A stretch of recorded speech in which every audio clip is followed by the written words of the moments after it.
Peace be our family. How's everybody doing? I know we started a little bit later than expected, but we're here. We will hopefully expect more people to come into the chat as we tune in.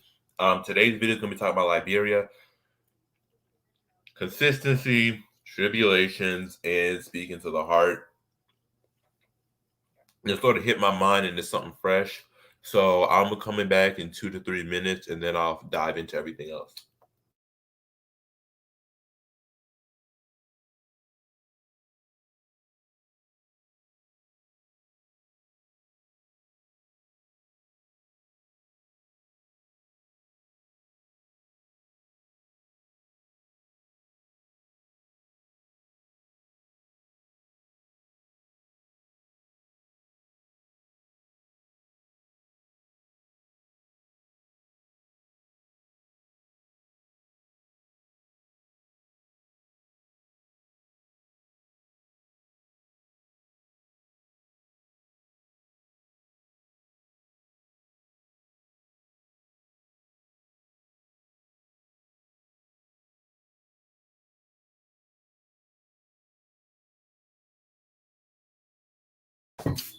Oh, thank you so much, Assad. I really appreciate it.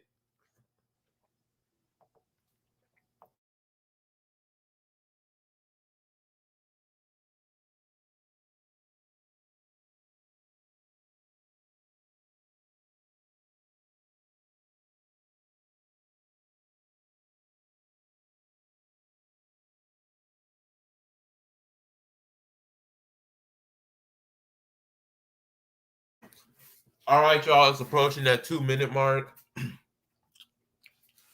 It's approaching that 2 minute mark, so I'll get started with the video. I was eating, so that's why I had to get the 2 minute so that I could finish eat. I had some tater tots and a pancake biscuit, so now I got to nibble that down. Glad I could have been on your show. Glad I could have been on your show. I really appreciate it. It was a great opportunity, and we'll definitely have more as the year progresses.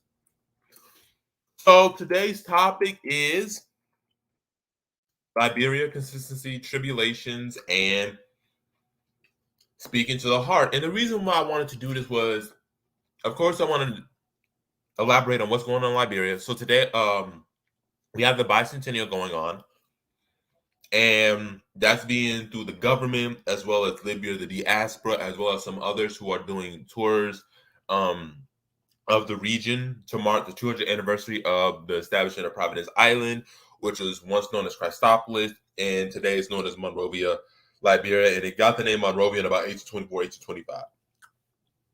So they're having this big event this year. It actually started in December of last year. I think that's when John Amos was there as well. You know, coming to America, he was there and he did an interview with Royda. So if you haven't subscribed to her channel, go to Royda Ure, and he does an interview um with Royda. So that's going on, and then we have the situation where you have the Neymar Institute, Democratic organization in Liberia trying to advocate for citizenship for Liberians in the diaspora, as well as they're trying to get special status for African Americans. There's even an article, GNN Liberia, that goes further in depth with that. So that's what's going on in terms of the good news. Now, there are some things that were fortunately a tragedy that did happen. So there was a stampede in, I think it was New Crew Town, when 29 people died. And there was a situation where Liberian prisoners don't have access to food. It's very bad conditions in the prison system. So that's what's really going on in Liberia. So I want to describe what was going on in Liberia, and then now I'm going to get into the points: consistency, the consistent message. I was on Instagram yesterday, and I was looking at Afro history. It was an Afro history page, and they were talking about the Liberian bicentennial, and I was glad that they brought it up because that brought so much to light to finally have more and more people talking about the bicentennial.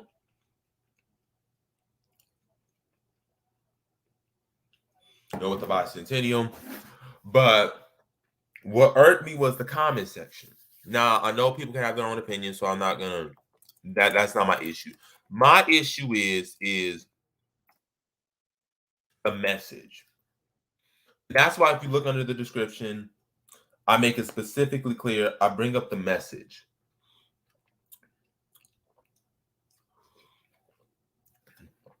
Messaging is such an important aspect.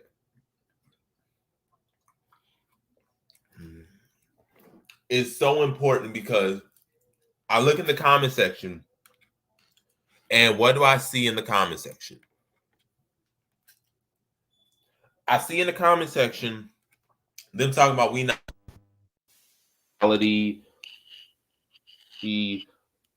them talking about, oh, you know, they enslaved the natives, this same propaganda that we've heard over and over and over again. And that's why, for me, it's critically understandable that we have a consistent message. That's why I'm consistently on YouTube, on TikTok, which if you're not following me on TikTok, please follow me on TikTok at change underscore Liberia underscore narrative. We are almost close to, I'm almost close to 1,000 followers this month. So follow me on TikTok so that I can hit 1,000. Hopefully I can try to get it by February. I want to see if I can do it. I'm going to post some more videos, but I want to try to see if I can get to 1K before the end of this month.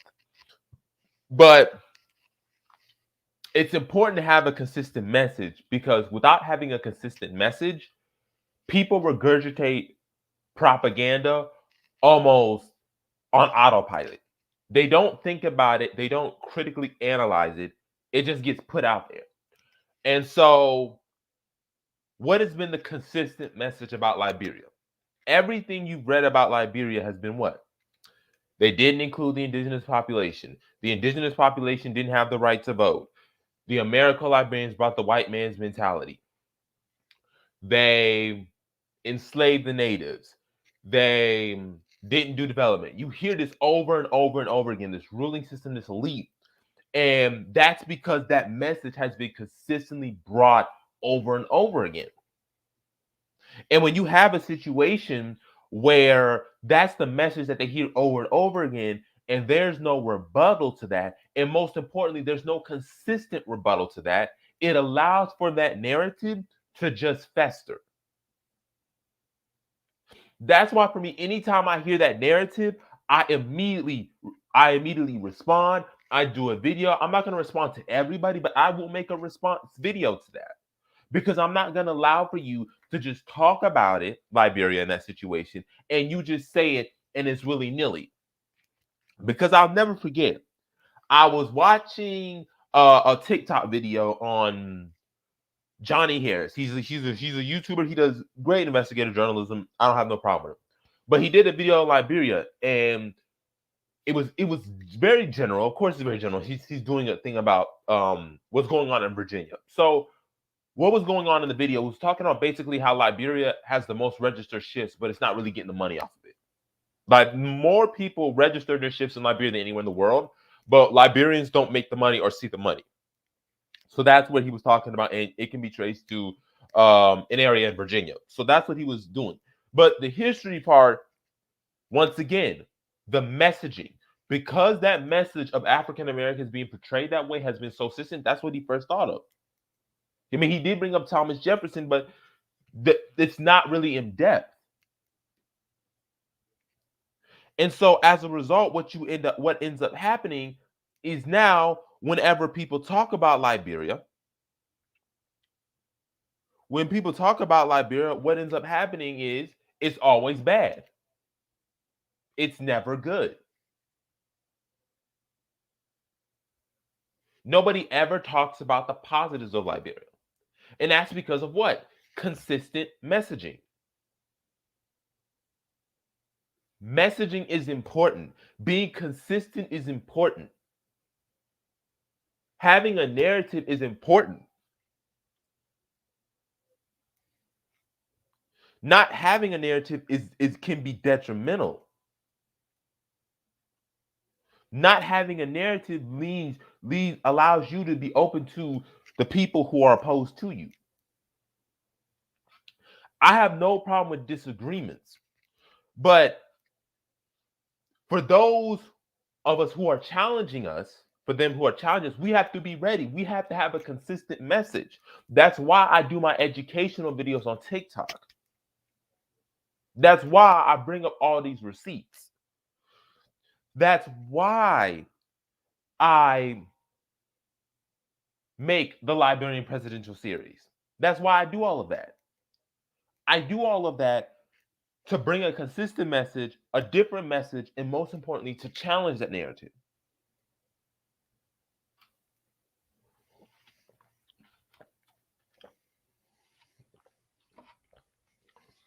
It was that, what is that famous quote?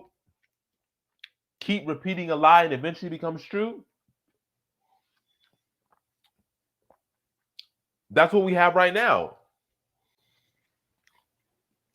We have a situation where people are constantly feeding these lies about Liberia and about nationhood. And as a result, people are opposed to it. Another example, I saw another TikTok video. I typed in African Americans should have their own country, right? And your average black man, your average black is your average dot black underscore boy. He said, "Don't African Americans technically have their own country because of Liberia?" And then one person, a lot of the comments said, "Nah, nah, no, no." He said, "Yes, but no." And when you see these comments, that's the problem right there because of that narrative. Because of that narrative. And not having a consistent message from the opposition is accepted as true. Now, as I've done more videos on Liberia, I'm challenging that narrative. People are now listening to me. I'm breaking down terminology.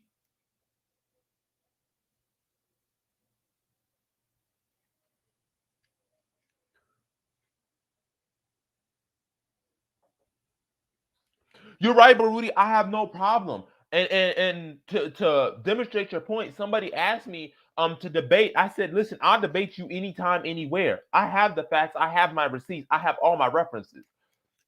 So for me, I have no problem debating anybody anywhere. I'll challenge anybody anywhere, anytime. And I would love for that to happen. I've been waiting for that to happen.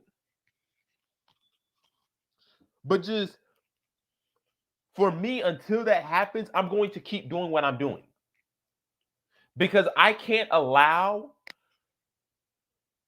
that narrative to keep going because it's damaging. It's one of the things that I look at Liberia when people talk about it, it's a reflection of us. You're not going to attack my people and say my people were colonizers when I can say the same thing about your people. That's the important about messaging. Is it causes people then to think. It causes people to reconsider. You can't get to everybody. I know when the BL, we're not going to get to everybody. But for me, I can't speak for all the other members. But for me, my job is to make people reconsider their argument or their perception of Liberia. Because it wasn't until I did my videos that people were like, "Oh, I never knew this. I never knew who these people were.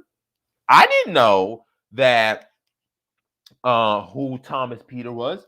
I didn't know what the Committee for the Relief of the Black Poor was. I never knew who the Jamaican Maroons were when the Jamaican Maroons came in the 1800s. I never knew that. I never knew that African Americans in South Africa had close relations. I never knew that. That's what people are doing when I'm doing these videos. And it's because of the message that I have. You have to have a message and you have to be consistent with it. It has to be.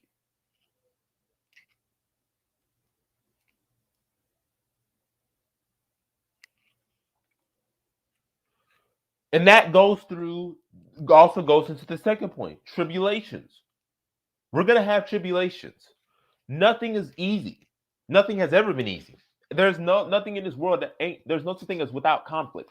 Everything has conflict. Whether or not it's internal, whether or not it's external, there is going to be a form of conflict or some form of tribulation. But it's how we deal with it. How do we handle the tribulations that we are facing? How do we handle the adversity we're facing? When I hear people talk about Liberia in the narrative, I do get mad. I get angry. I feel like just to sort of sometimes giving up. But then I realize that person may not have, excuse me, I mean to start. That person may not have had the education that I have.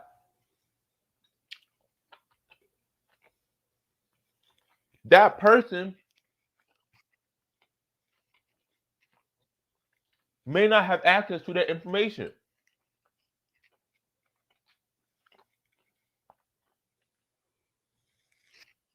So as a result,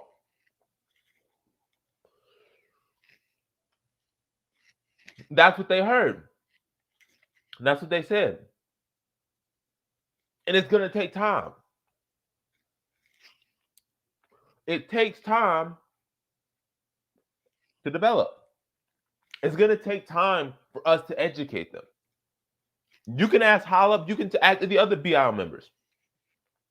It took time before we got to the consensus of Liberia. It took me a lot of time to convince. It took me time to lay it out.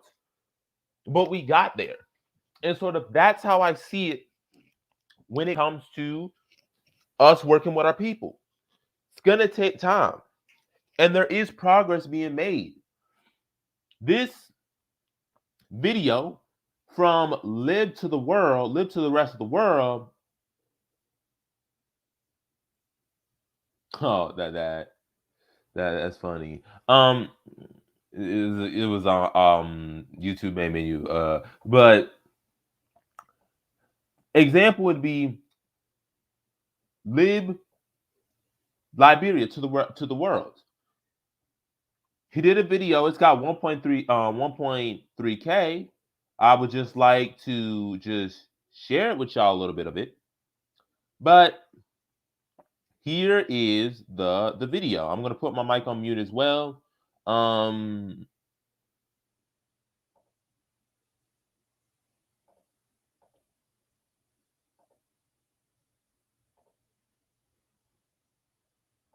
Guys, welcome back to Red Vision channel.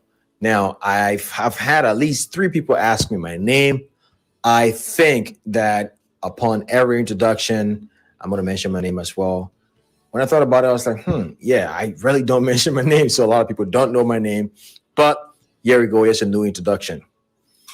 What up, guys? Welcome back to Red Vision channel. My name is Cephas, and today's episode, yeah, that sounds better. So today we'll be talking about 10 reasons why African Americans from all over the world are returning back to Liberia. Now, before I get into today's video, like I always mention, please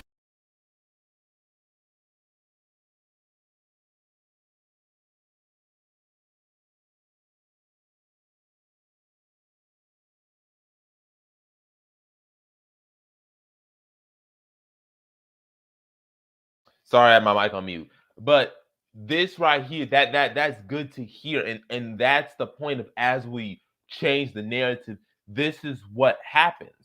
There was another video about Liberia's past and an African American woman going to Providence Island. So we're seeing the importance of understanding, of changing the narrative. I love it, Baruti. I love what you're saying. I love what you're saying. Thank you for bringing that up. Somehow I get the impression that some are quick to see African Americans as colonized because the group in some circles is not thought to be African, but merely dark-skinned Wazungu. The narrative needs to flip. And that's one of the things that Baruti, that I brought up when I did my TikTok video. I said you say African Americans are colonizers, but then will worship somebody like Shaka Zulu or Samori Toure, who was strong against resistance against the French. He resisted French colonialism, but we can't forget the fact that this man was waging jihad in Liberia and neighboring countries. We can't forget about that. We can talk about the kingdom of Futa Jalan, which was the kingdom of an African prince who was a slave in America, but we can't forget the fact that Futa Jalan subjugated many of the traditional African religions. But they don't get that same backlash as African Americans get.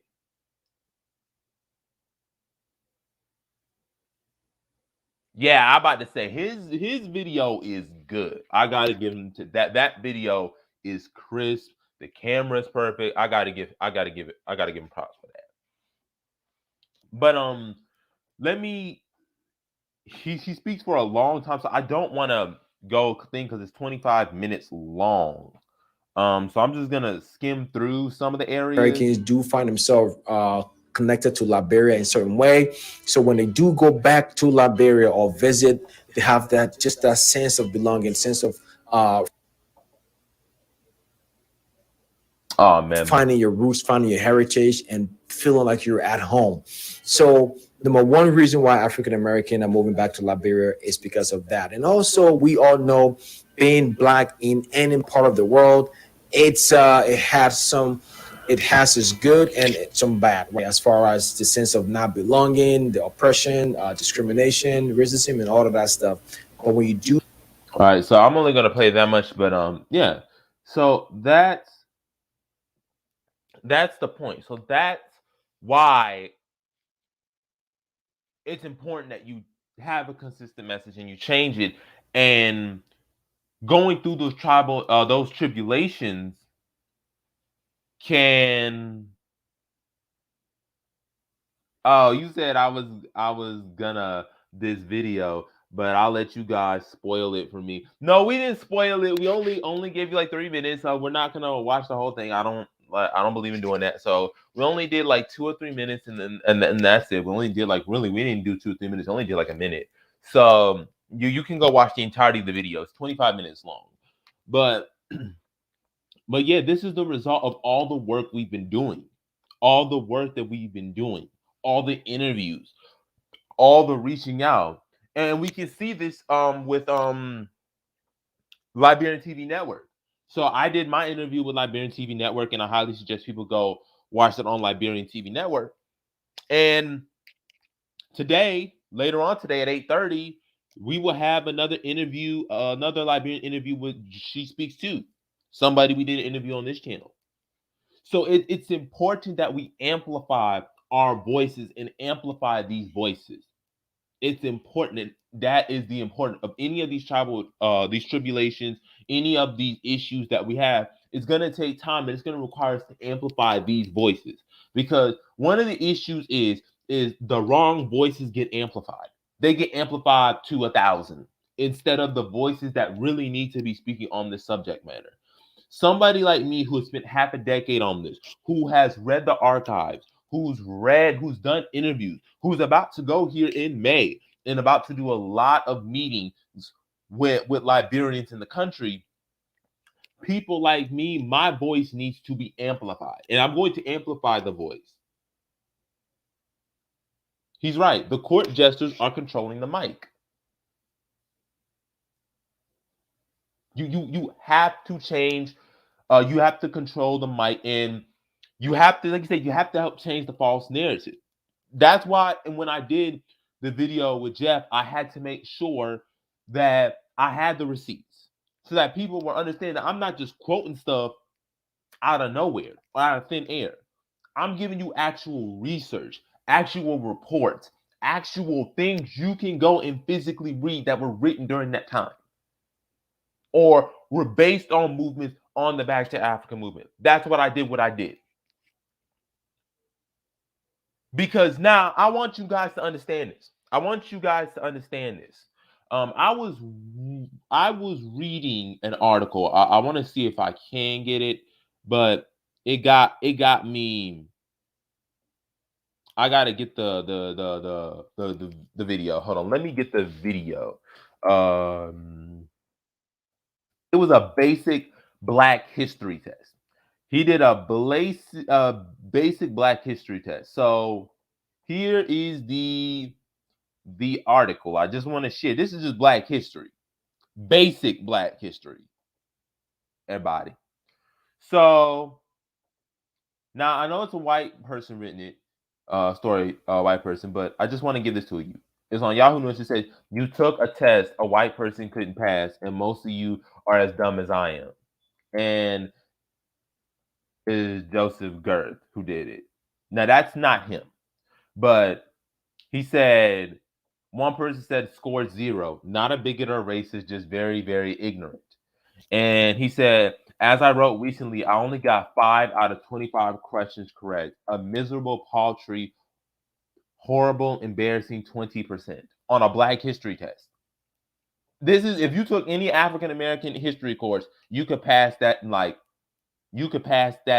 in like 5 to 10 minutes. Like, I mean, sorry, if you take an African American course, you could easily pass it. Easily. In all, more than 100 people took the test.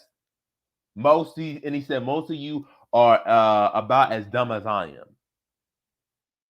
He said Jones basically he's the chairman of the Pan African Studies department at the UL. Created a test for me. He said last fall that the American education system is rigged against Black students. He said that he could make a test that few, if any, white person in Louisville could pass. He said he challenged him to take the test. He said, you wrote from as far as the United Kingdom and ranged from people with high school diplomas to lawyers and engineers. Some of you were Black, some of you were white. 2 judges even took out time to write. One of them embarrassed by how she did, and another reporting that he passed the test but questioning Jones' premise. And he said at the very end of the article, so some Black people took it, some white people. So these were not people who were not educated. These are your engineers. These are lawyers, doctors, some with high school diplomas. One person even said she's very intelligent. She said, I got exactly one question right. The number of countries in Africa. I got it right only because I saw a TikTok recently by a Black creator who mentioned this fact. And then he says right here at the very end, only one Black person passed the exam and 3 others. So 4 people out of all the 100 people that took the exam, only 4 people passed it. 1 Black and 3 were white. So I just want you to think about narrative and this being the example of it.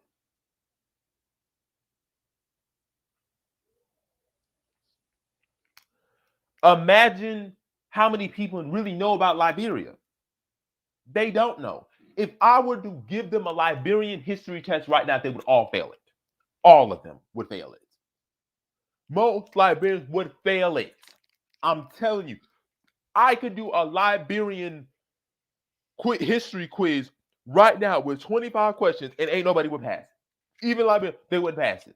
Most wouldn't pass it. I guarantee you, most wouldn't pass it.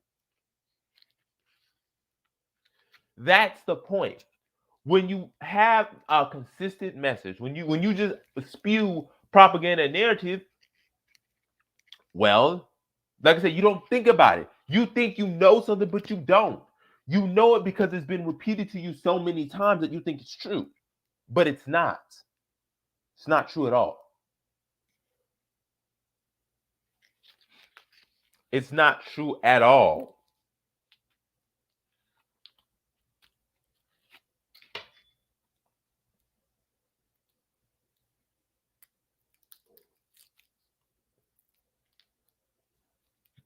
That's really what it comes down to, y'all.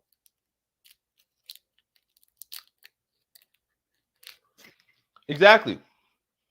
Like she said, it's not due to the fact that she ain't smart. In the article, she said it's not she ain't smart or they're not educated.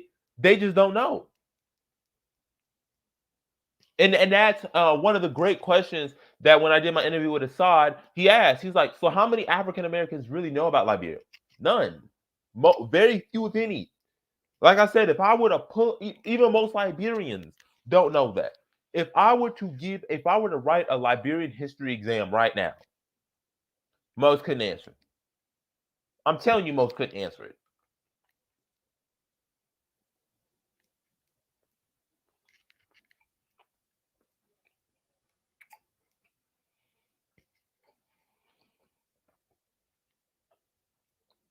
Most couldn't answer it.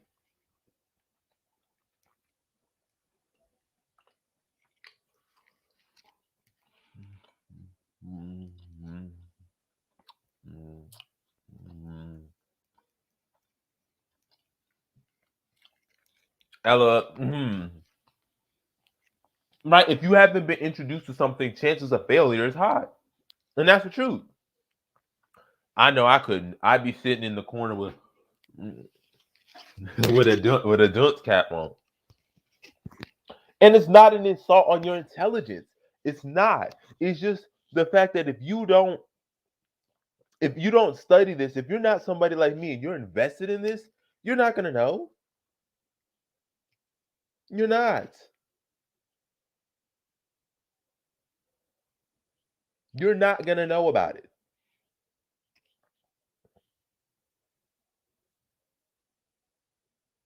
If I were to ask people right now, how many people were at the Liberian Declaration of Independence Convention? Most people can, almost 90% of people, I don't know, 99% of people on the planet couldn't answer that question. And I don't expect them because they ain't been taught it.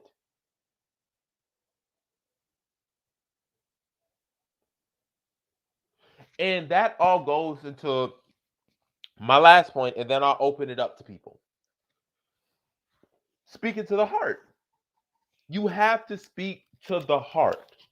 You have to speak not only to the heart, but you got to speak from the heart. You have to speak with a sense of love, a sense of compassion, a sense of I really care about you. That's what I do. Whenever I do a video, whenever I do an interview, I'm speaking from the heart. You know that I really care about this. This is not something fake. This is not something phony. This is not something I'm using to get a check, something to get publicity. I'm doing this because I really care about it. Because when you really care, people are more likely to listen. When you show that you care, this means that people can have faith in you. When you show people that you actually care, it shows people that this person is going to put in the time, energy, and effort. That's what I do. Every interview I'm done with, when I've been focused on Liberia, do my interviews with Joy Speaks, She Speaks Too, whenever I did it with the historians, whenever I did it with Liberian TV Network, you know that I'm speaking from the heart and you know that I care. You cannot say for 1 second, I don't care. You cannot say 1 second, I don't put in the effort. You do not say for 1 second that I do not put my heart into this. You can't say it.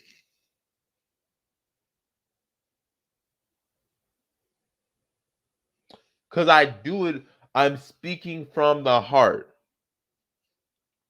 Now, I'm not rambling. I'm not rambling, going on tirades. I'm not doing none of that. I'm speaking from the heart. I'm speaking with passion. I'm speaking with love. I'm speaking with great aptitude. Aptitude, my bad, not aptitude. Aptitude.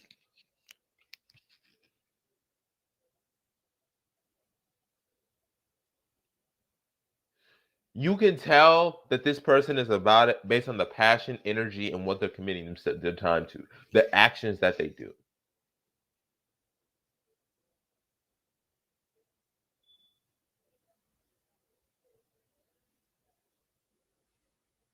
And that's the thing with me. That's why I challenge those narratives. That's why I push back on those narratives. Not because I'm nonchalant, not that I feel like I know everything. I don't. I don't know. I don't feel like I know enough. And I know a lot about everybody's standard. I feel like I don't know enough.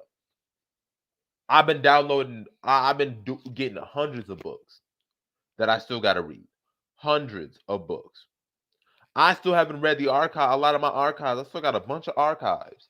For my literature, I have 66 books I gotta read. For my Back to Africa, I got 153 archives I still gotta go through. Got 66 books and 153 archives I gotta go through.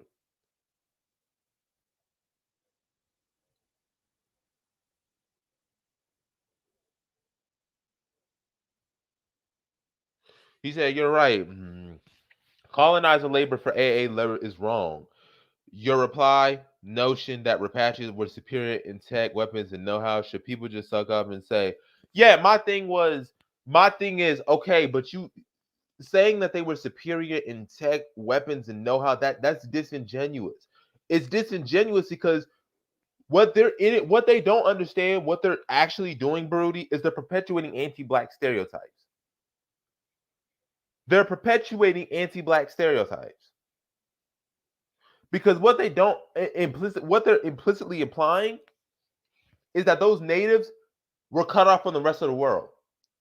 That those native Liberians, those indigenous Liberians, especially those who living on the coast, didn't have access to weapons. They didn't have forts. They didn't have a military. They're treating these people like African Americans just came on there, and indigenous people were just standing in grass huts. They didn't know what they were doing. They were stupid.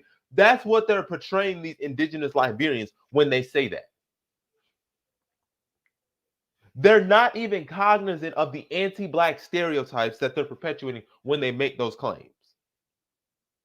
So, what I would say, Baruti, the question I would say is you say the notion that repatriates were superior weapons, tech, and know-how. My response is, are you saying that the indigenous people did have access to these weapons? Are you saying that the slave trade that literally happened on this coast, that these indigenous Liberians didn't have access to weapons? They didn't have contact with your, is that what you're saying? Because that's what you're saying when you're saying that they were superior, that these people didn't know any better, that they were walking in grass huts like they were primitive, they didn't know no better. That's what you're saying. So are you telling me when you say superior, are you saying that these indigenous Liberians are inferior and that they didn't have access to these weapons?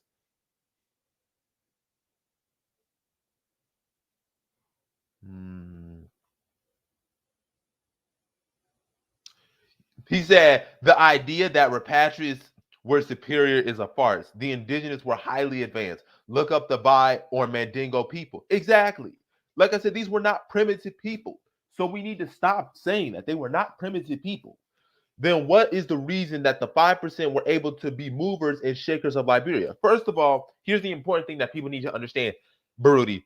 And this is one of the things that I mentioned on Liberia TV. I'm going to try to see if I can find it so that I can play it so people understand the context of it. So I'm going to try to look up Liberia TV and I'm going to try to see if I can find the points. Okay, and they even did a Liberia map video, right? I'm actually gonna find the map one first. I'm gonna find the map one first, and then I'm going to um. Now it's not entirely accurate, but it's somewhat accurate, right? So,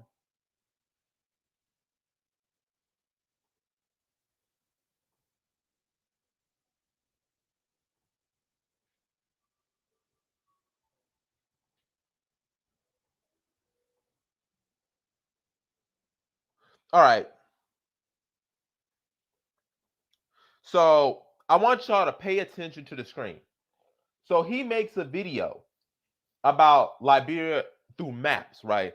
I want y'all to look at the map. So this is Liberia in 1847. Look at the map of Liberia in 1847. Look at the map. What does that mean? You're not dealing with a gigantic population. You're not dealing with it. Look at the map. It's the coastline. The rest of it doesn't exist. This is not Liberia yet. All of this territory. So in 1847, they're just this area. He says one of the geniuses on TikTok said Liberians saw African Americans into slavery. Okay, then. So it's not like y'all didn't know.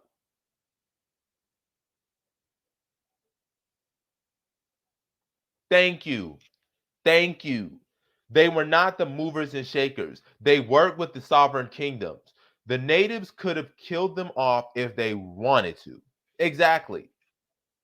That's what I said. There's no way those African Americans could have maintained there if they didn't have support of the indigenous people. Case in point, the Republic of Maryland. The Republic of Maryland literally joined Liberia because it couldn't survive as an independent nation due to the fact that the indigenous people, the Grebo and the crew, were fighting against them. They couldn't.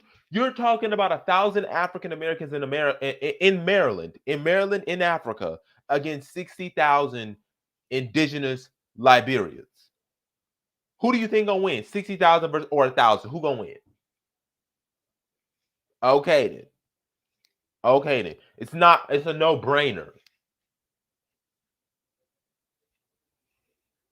It's a no-brainer. But I had to show that map.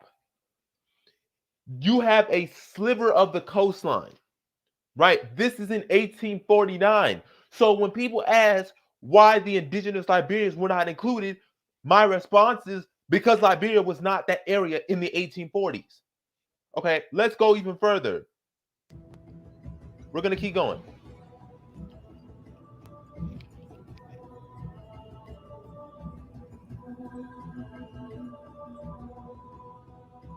So it hits the 1890s until you see the area. Now it's a little bit bigger because I have another one. What's his name? C. Patrick Burroughs does one.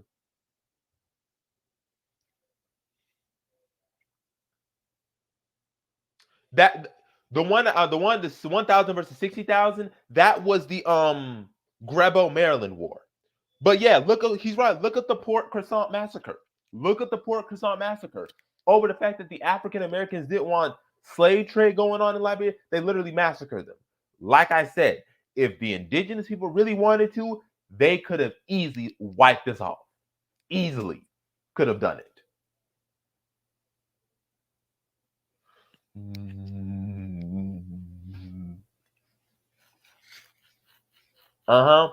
You said it right there. Port Croissant massacre. Happened in Buchanan, which is in Sinai County. In Sinai County. I think it's Sino or Sinai. I got to get that pronunciation right. I'm getting it. I know it's Sin. I know it's not Sin. It's Sinai. I think that's what it is. But yes, that's what it is. Okay. But yeah, that's the thing. You're talking about literally.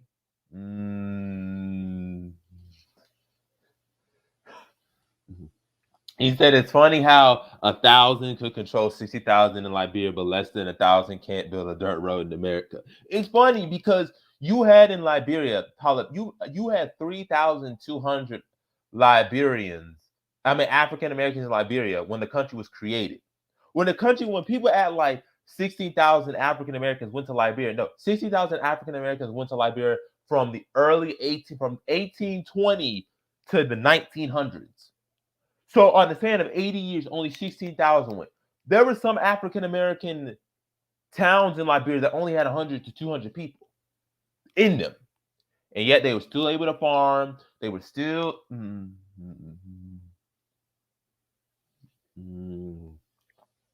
Yeah, it's the narrative is completely false that the 5% so-called Americo-Liberian... this is so important.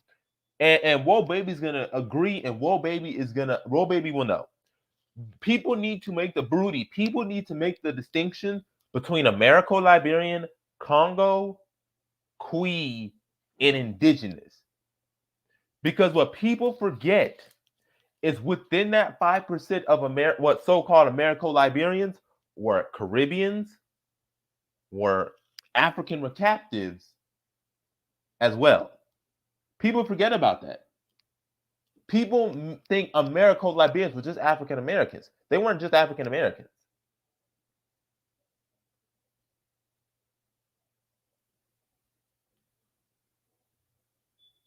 You had 346 from Barbados.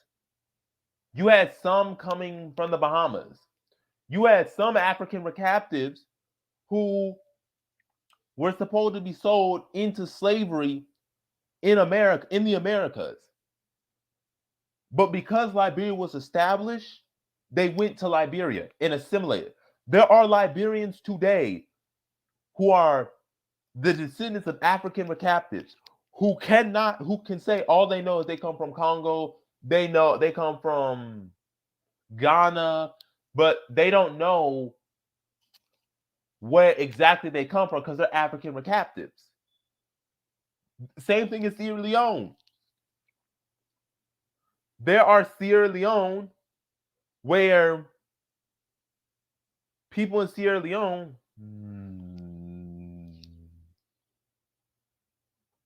like I said, it's mostly not used. It's mostly not used. They never, like, Americo-Liberian is after the fact.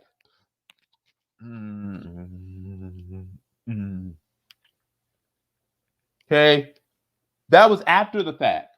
You can read most books on Americo-Liberian, and it's not in there of the archives. Americo-Liberian is not even in there. And well, baby, even when they controlled the executive branch, people forget about this. The vice president, Henry T. Wesley, was an indigenous man. Matter of fact, I don't think people know this. There was a man from Sierra Leone that became the president of Liberia. Charles D.B. King was literally the president, and he was literally born in Sierra Leone. Arthur Barclay was president and was born in the Barbados, literally. Edward Wilmot Blyden, which is so funny because Edward Wilmot Blyden was born in the Virgin Islands. Dude was born in the Virgin Islands. And folks still will put them in the Americo-Liberian camp, despite the fact that this man was born in the Virgin Islands. You've had Liberian presidents who ran for president. You have indigenous people who were about to run for president. Mamadou Massaquoi was one of them in the 1930s. So this whole idea of this Americo-Liberian with the oppressors, it doesn't bear reality. It doesn't.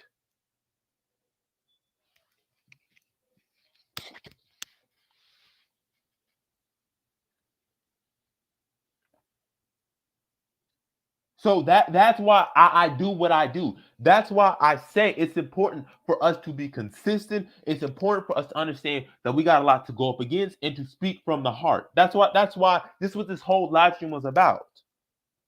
Because now you have context to it. Now you know, it wasn't until the 1890s when the scramble for Africa was going that Liberia got expanded. That makes sense. Oh, that makes sense. And if you go a little bit back further, right? Where is it? I think it's somewhere. It's somewhere in there. Because the Galenas territory used to be part of Liberia, and it's no longer part of it today.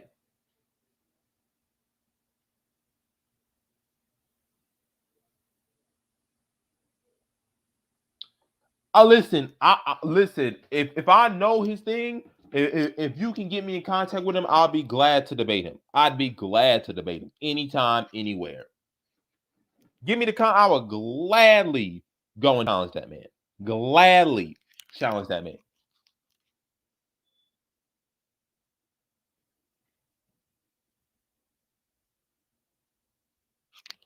Underrated, I'll let you speak real quick if you have anything you would like to say.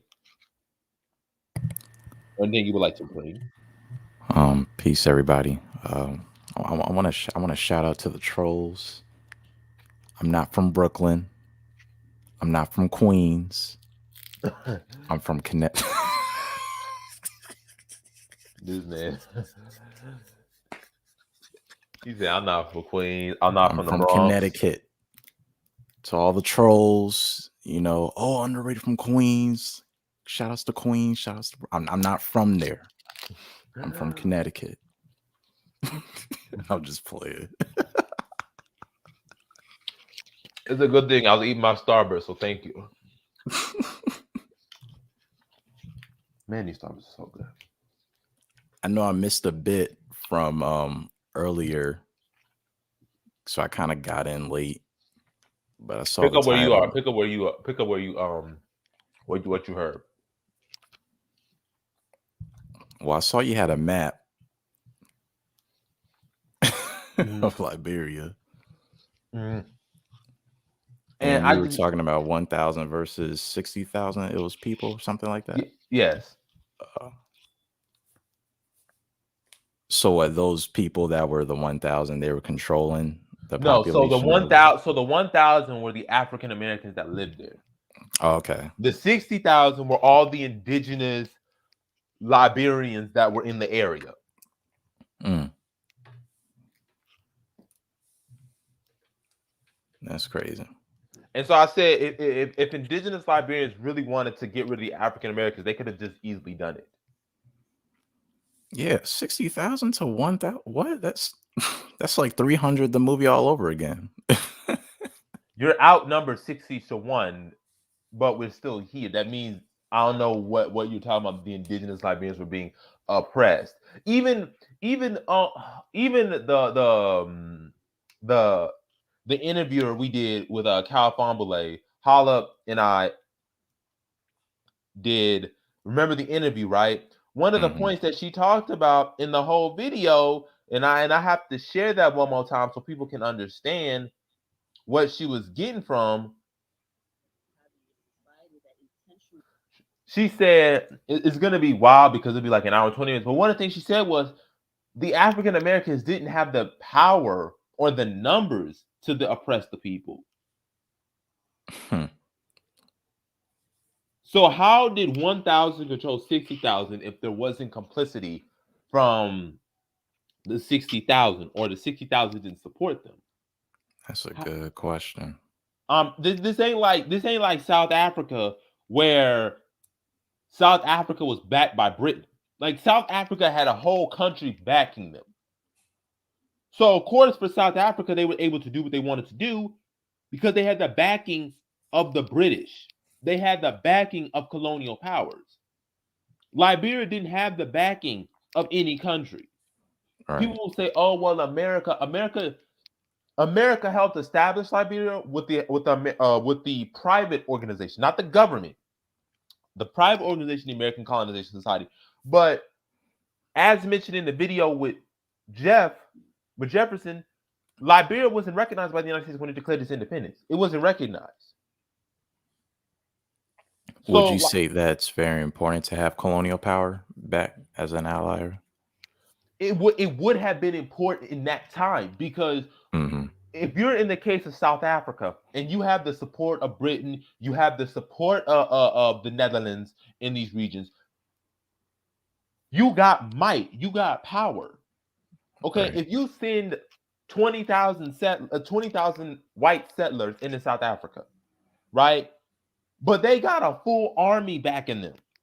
They got a whole navy backing them. What you what you think gonna happen? They have a whole country backing them. Yeah. It ain't just like 20,000 and just like, oh well, we here to take over. Okay, how you gonna do it then? Like, I need people to think about this. There's a reason why when you look at the apartheid flag, look at the apartheid flag of South Africa. It's literally on it in the middle of it. It has two country flags on there. It has Britain and the Netherlands. If you look at the apartheid South Africa flag, it literally has the flags of Great Britain and the Netherlands on there. Literally. I didn't even know that shit. So you're comparing apples to oranges. You're comparing a country that actually had backing of foreign countries against a government, against Liberia, which wasn't recognized by the United States government. The United States only came because the indigenous people were about to straight up go ham on the African American population, the indigenous kingdoms. So they wanted to help at least make sure the government was there and that they didn't get overran. And that was a few occasions. There were very few occasions. It mostly didn't happen. So it's laughable. It's completely laughable.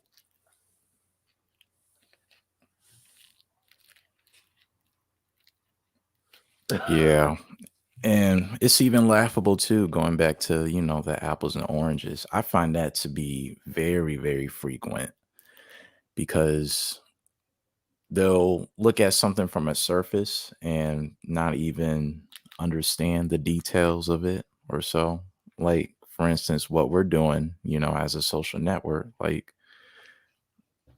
people automatically just go to the negative of Liberia. And as you were saying earlier, how, the narrative was being pushed out and stuff. But when it comes to a nation state, like it's a lot of moving pieces, that have to be made. And it's just not something that's done overnight or not even within a week, not even within a year, So, and then they'll compare something from whatever that was centuries ago and then compare it to, like, our situation or what we're trying to do.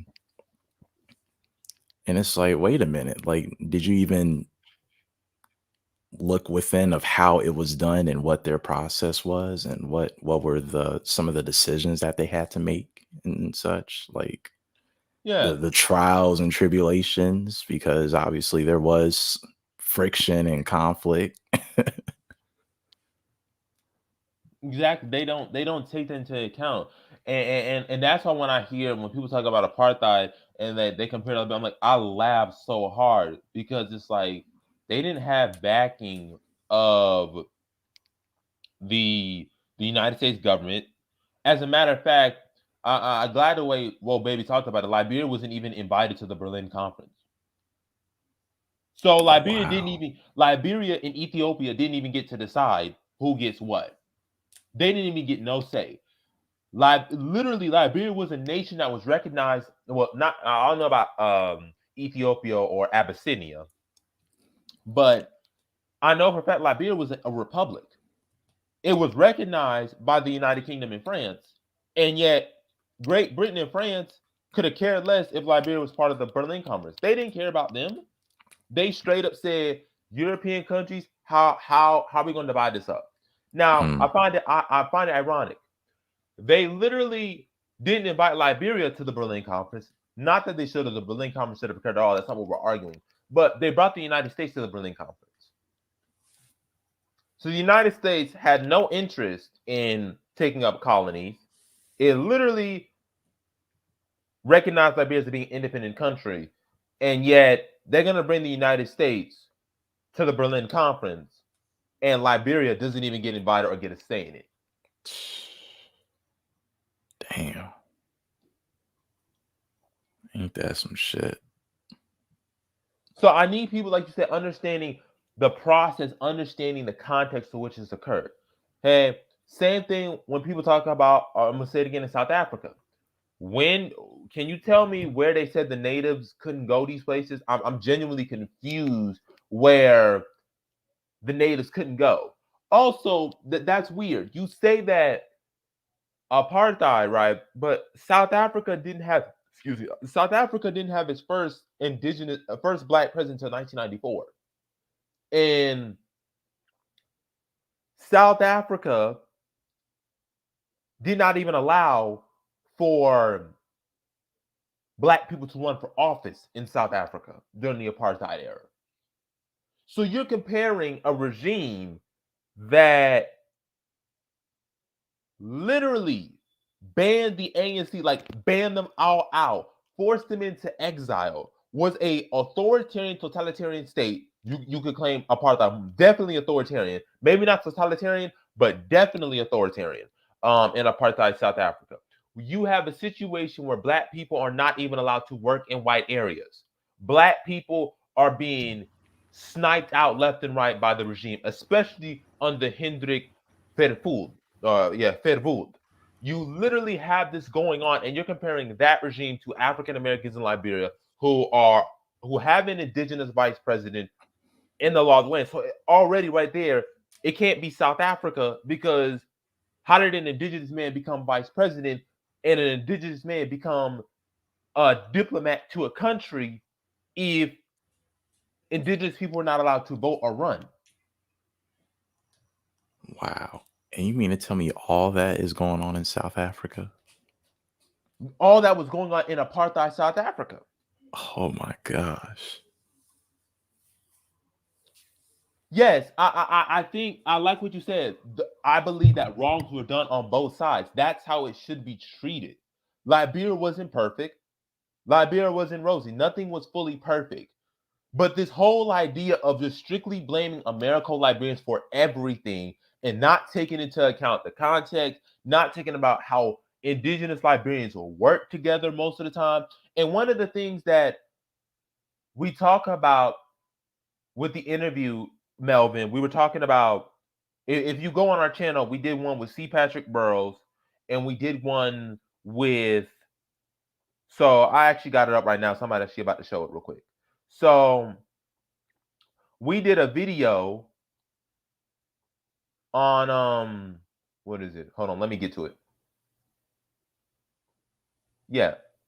So we did a video with Kyle Fombele, and one of the things that, and mind you, Kyle Fombele is she's of the Mono people. So she's not an Americo or African American or Congo Liberian, as people like to say. She's an indigenous Liberian. And we were talking about how the accomplishments of what the African Americans did, but also how the indigenous population is assisted. Because the indigenous Liberians assisted the African Americans in so many ways. And so when we focus on the fact, he said, I also believe we should settle our differences and come together as one family, no matter what happened in the past. I would advise that we focus more on the future of the country and collaborate together as brothers and sisters for a better country. That's exactly how I feel about it. That's exactly, honestly, how I feel about it. The issue becomes when we do want to focus on that, Melvin, and then people will strictly face, well, if we come back here, this is what's going to happen. So we can't even, Melvin, go into the future because people's mindset of the past has been warped.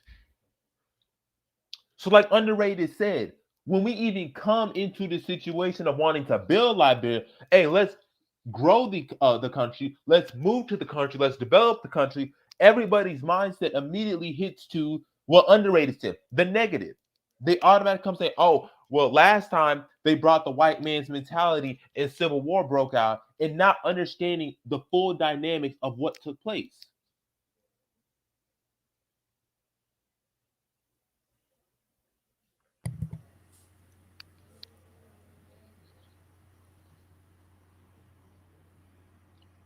And so as a result, you have that situation. But that's how I am. I'm like, listen, we know everything wasn't perfect. There was a civil war that happened. Thank you, thank you, thank you, thank you. My great grandfather fought in some of the wars alongside King Boso. We are one. There's no Americo-Liberian versus indigenous Liberian, but one Liberian identity.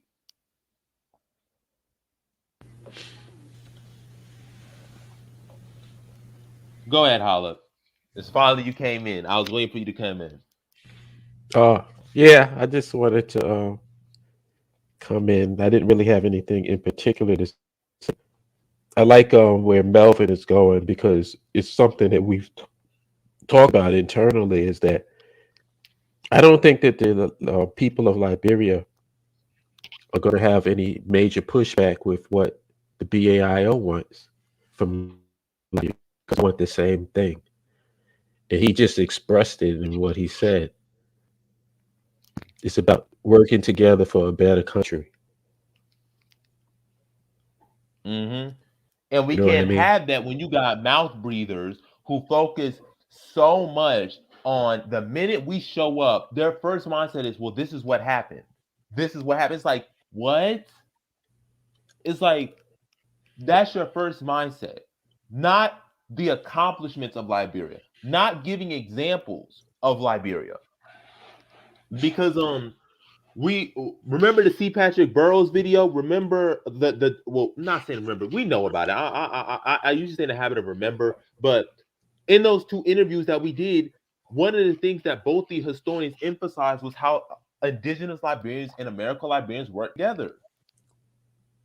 Because, like you said, there really is no Americo-Liberian. What is that? Doesn't that term is empty to me? It is. Like if you've been on the continent for over 100 years, where is the Americo coming from? Mm-hmm. And like I said, Holla, when people say Americo Liberian, they completely forget Afro Caribbeans, African were captives. So what do you say to a Liberian whose family was supposed to have been sold into slavery in the Americas, but because Liberia was established, they got to stay in Africa and they married an African American? Or what are you going to say about them? Yeah, or they were born in Liberia. Why are you still referred to as an Americo-Liberian when you were born in Liberia? I mean, am I wrong? Am I saying something that's incorrect? It's not. You were literally born on the continent. You're an African. Thank you. Which is what America. we would be. And that's why, and that's Our why, children would be. You know what I'm and saying? that's why the C. Patrick Burrows consistently said he refers to the African Americans who went to Liberia as repatriates, not settlers. Mm. We are not settlers, we are repatriates. How the hell could we be settlers anyway? Make no That doesn't sense. even make sense. I can't tell you how many books I've read and they use the word settler. The African American settlers, what? I haven't heard that shit in a long time. That's literally an oxymoron. Because they're trying to paint a narrative. Yep. And Holla, what'd you say? That all goes back to what? Messaging, consistent messaging. When you have that consistent message, it's on autopilot. People don't think. All they do is talk React. what they've heard. Yeah, react. There's no logic, there's no questioning it. It's just boom. Yeah, they react to buzzwords. Hmm.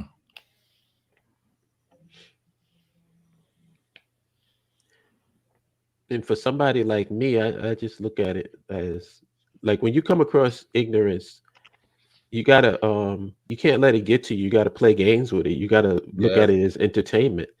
Like going challenging these talking points that first of all, these people just took, it's like when you take something out of your attic and you blow on it and dust is all over. That's how these Mm-hmm. people's talking points are. They like take out these talking points that used to work in 1990, blow the dust off of them and think that you can reuse them again. And sorry, it's just not working anymore. They're old and dusty for a reason.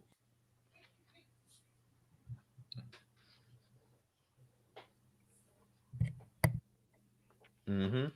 Like you saw the thing that the guy who asked the question, how do you reintegrate with people that sold you into slavery?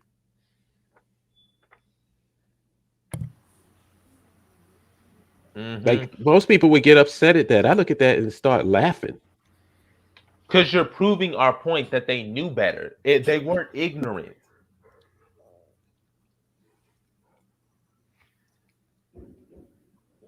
They don't, like you said, they react, they don't think.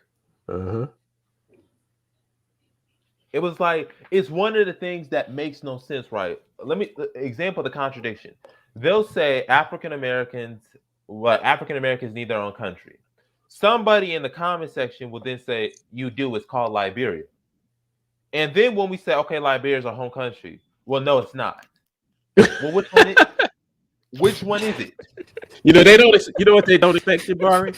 Like a guy said that. He said, "Oh, you already got one. I think it's called Liberia." I said, "You got it. You are so bright. You must be you must be killing them at the parties with your intelligence." Yeah, it's Liberia. You got it. And then when you claim it, they're like, "Oh, wait a minute. It was a failure." Wait a minute. Hold on. Why does that matter? It's still my whether country. it was whether it was a success or a failure, you just said that it's ours. And then that's when you get the Ralph Cramden homina shit.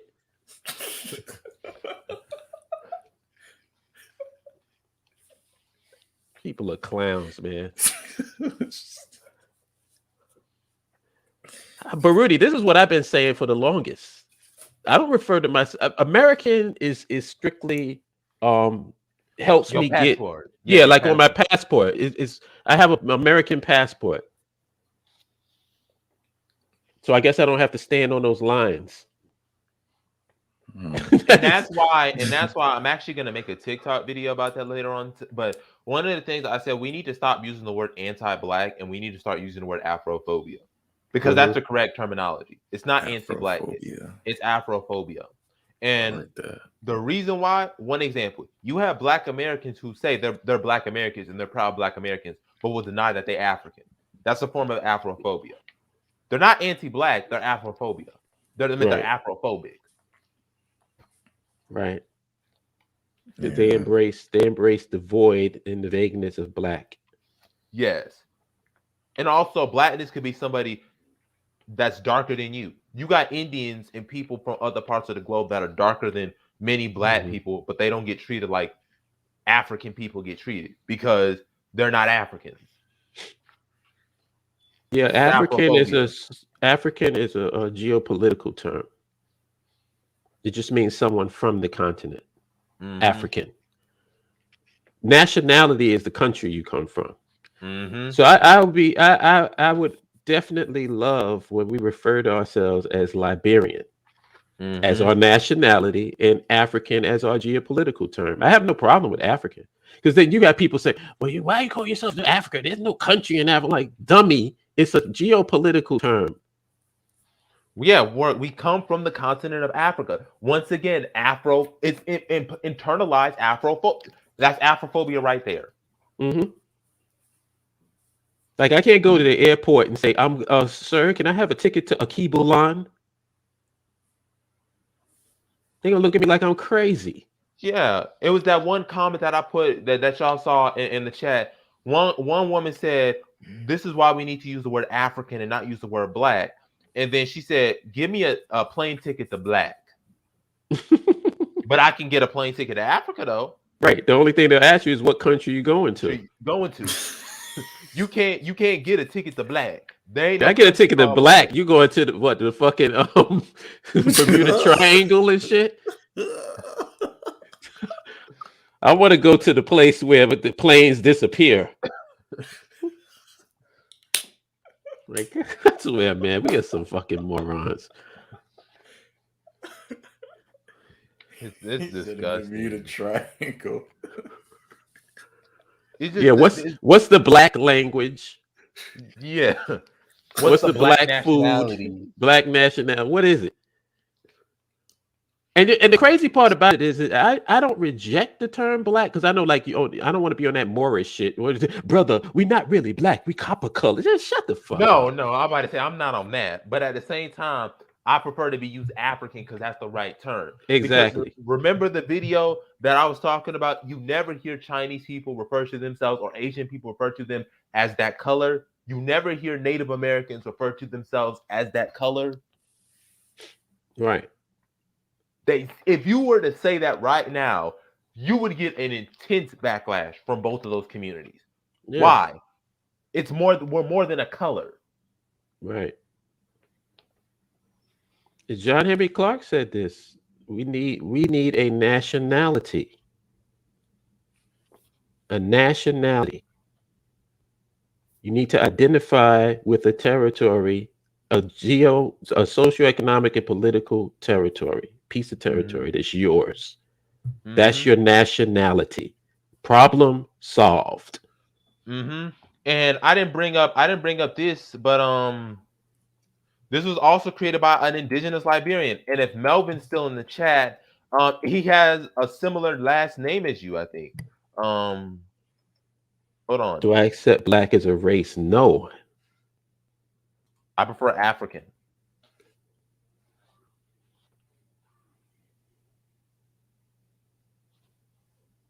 Because it's too because you know why? It's because I get tired of everybody umbrellaed under it. Yeah. If Melvin's still in the chat, it's this book right here, if I can show it.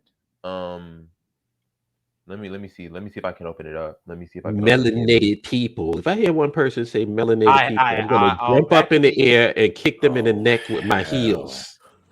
Like that could mean anybody. If I'm about to share my screen real quick for you guys, but this is what I'm talking about. He has the same last name. Melvin, they got the same last name as you. It's by the name of Jebu. His thing is no, sorry, Jeba. I think it's Geba. Geba Sekou Kamara. Slavery and Black American statehood, the creation of a Black American homeland in Liberia. Everybody recognizes this is your country. I don't understand why we denying like we ain't Liberian. Like I don't understand. Remember what the interviewer said? Liberia is Black Wall Street that refuses to die. That's what it is. We have Liberia. Show me where Black Wall Street is today. I can show you Liberia, though. May not be in perfect condition. That's fine. Hours.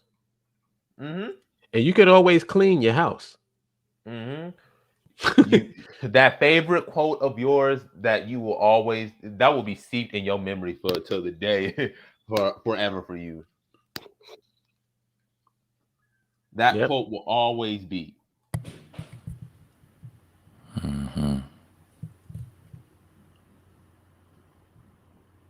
And then also, he said I need that book as part of my collection. Oh, really? Here you go. Yeah, I'm about to say that's a book you need to add to that. Here you go. Knock it out. It's just one of those things that I'm just like, it don't make sense. It don't. And we had the Neymar Institute. I showed y'all. I think I did show y'all this on Gene in Liberia. But for those who did not have the chance to see it, let me see if I can get it. The bicentennial. Yeah, he said, I want you. This is from a Liberian.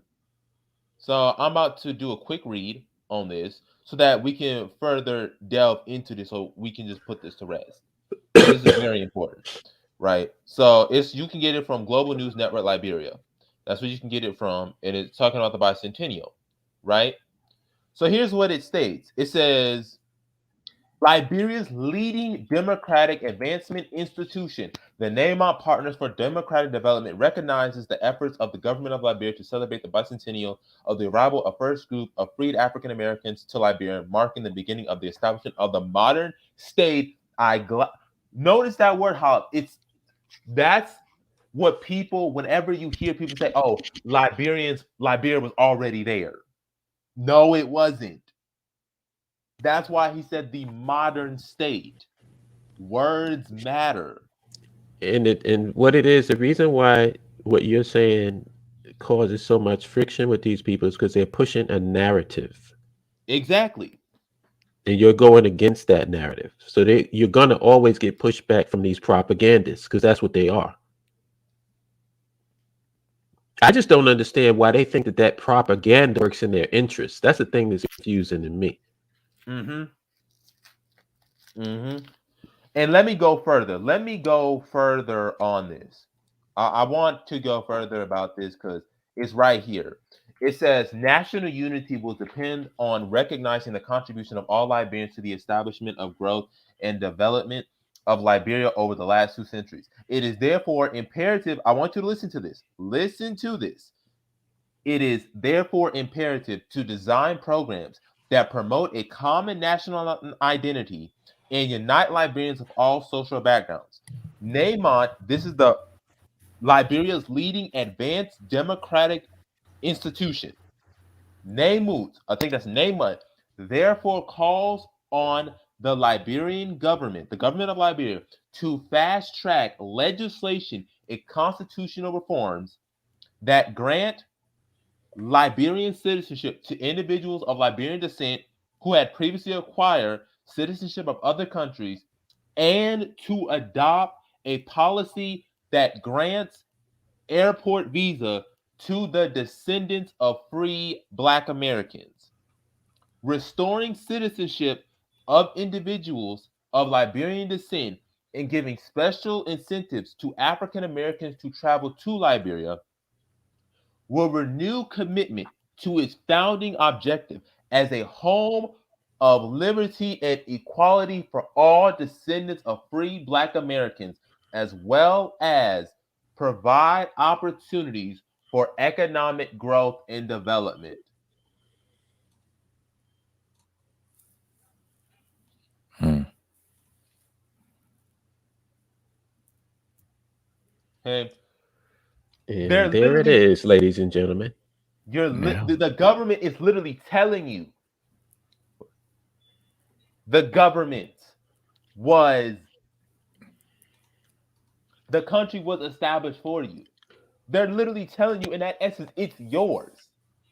It's yours. I don't understand why people don't understand that.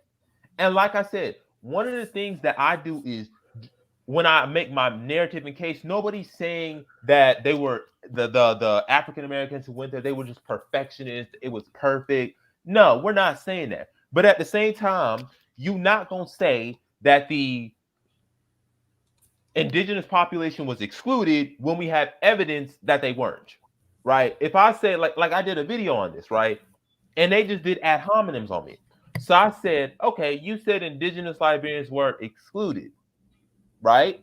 So if indigenous Liberians were excluded, then how did they get into the House of Representatives in the 1880s?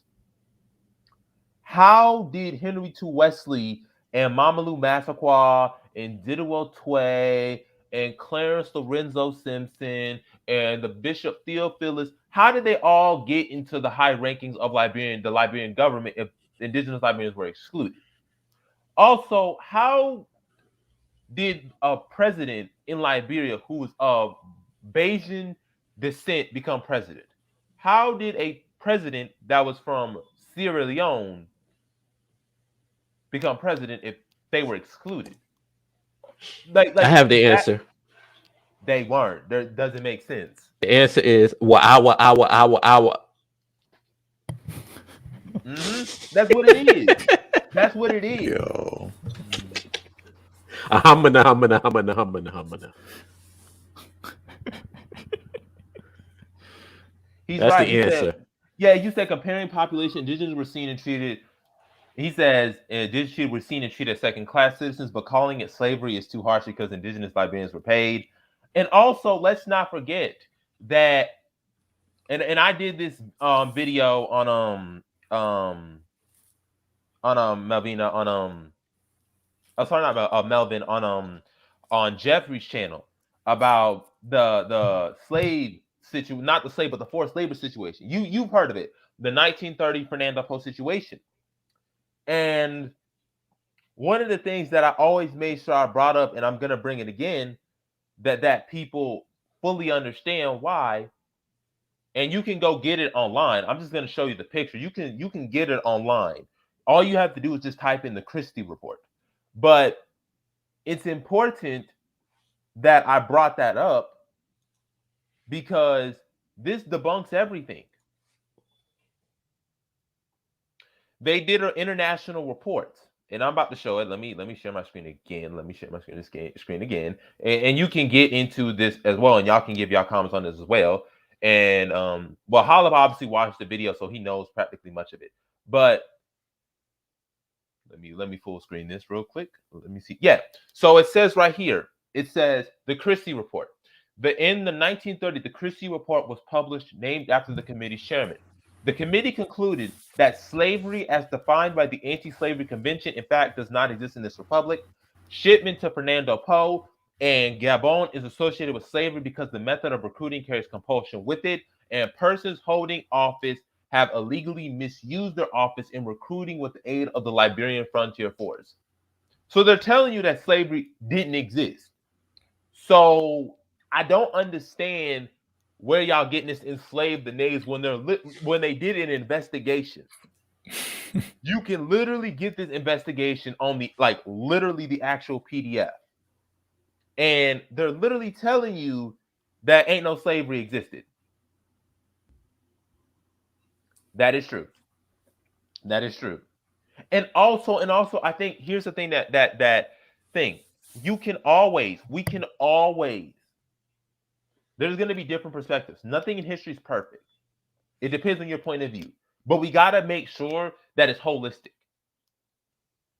That's the important thing. We got to make sure it's holistic. Mm-hmm. That's it. We got to make sure it's holistic. But I do agree. We can work together and we should have the best quality of life in the world.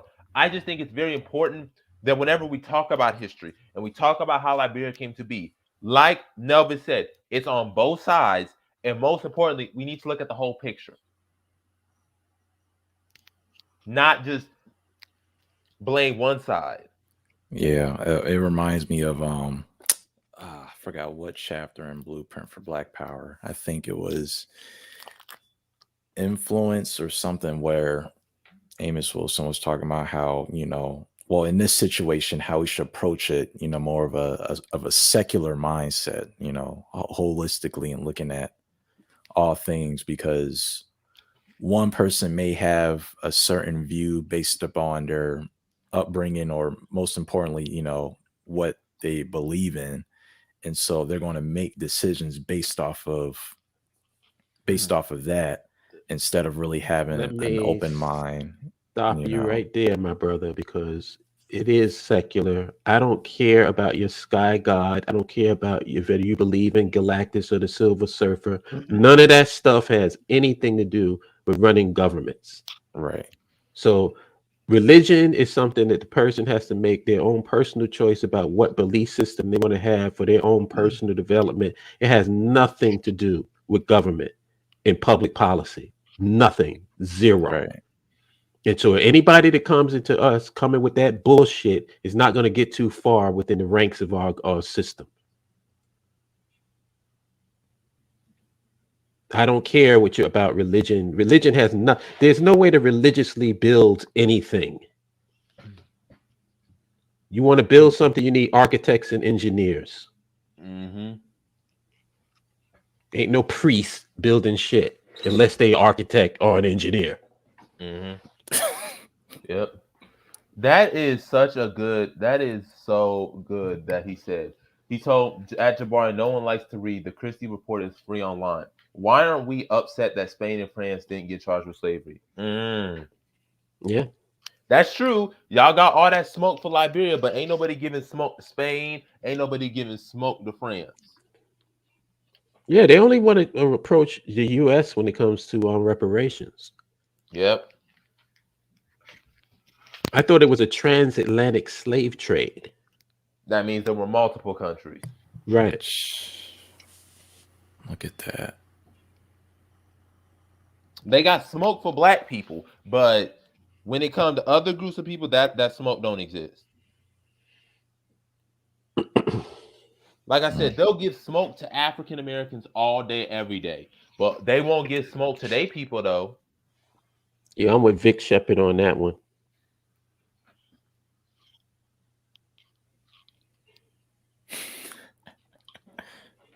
I'm with him on that one.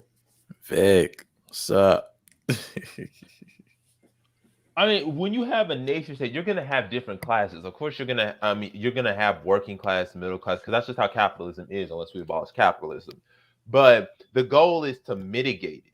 The goal is to mitigate it. It should not be the point where the poverty rate is at absolutely out of control, and the income inequality gap is so bad it's not even funny.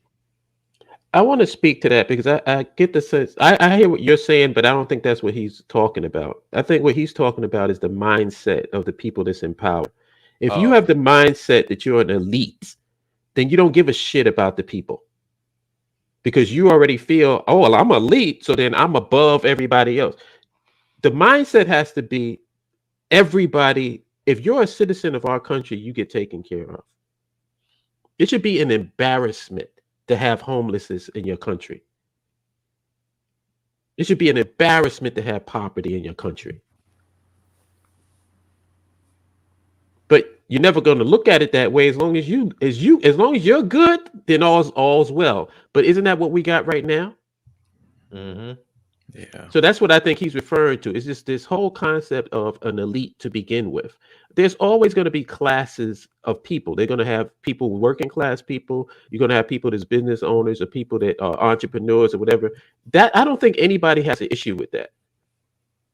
But the country shouldn't be built to kiss rich people's ass.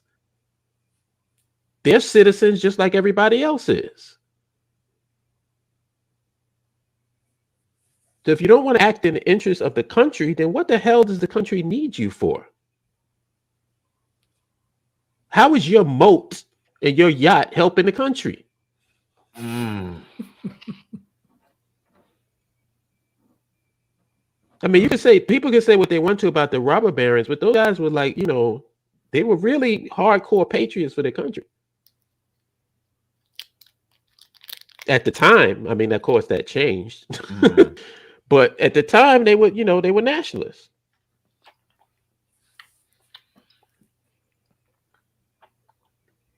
So I think that's what he's addressing, which I agree with. It's like we have to look out for the interests of the people. If you're a Liberian, then you should be taken care of. You should have a quality of life that far exceeds the quality of life of any other nation.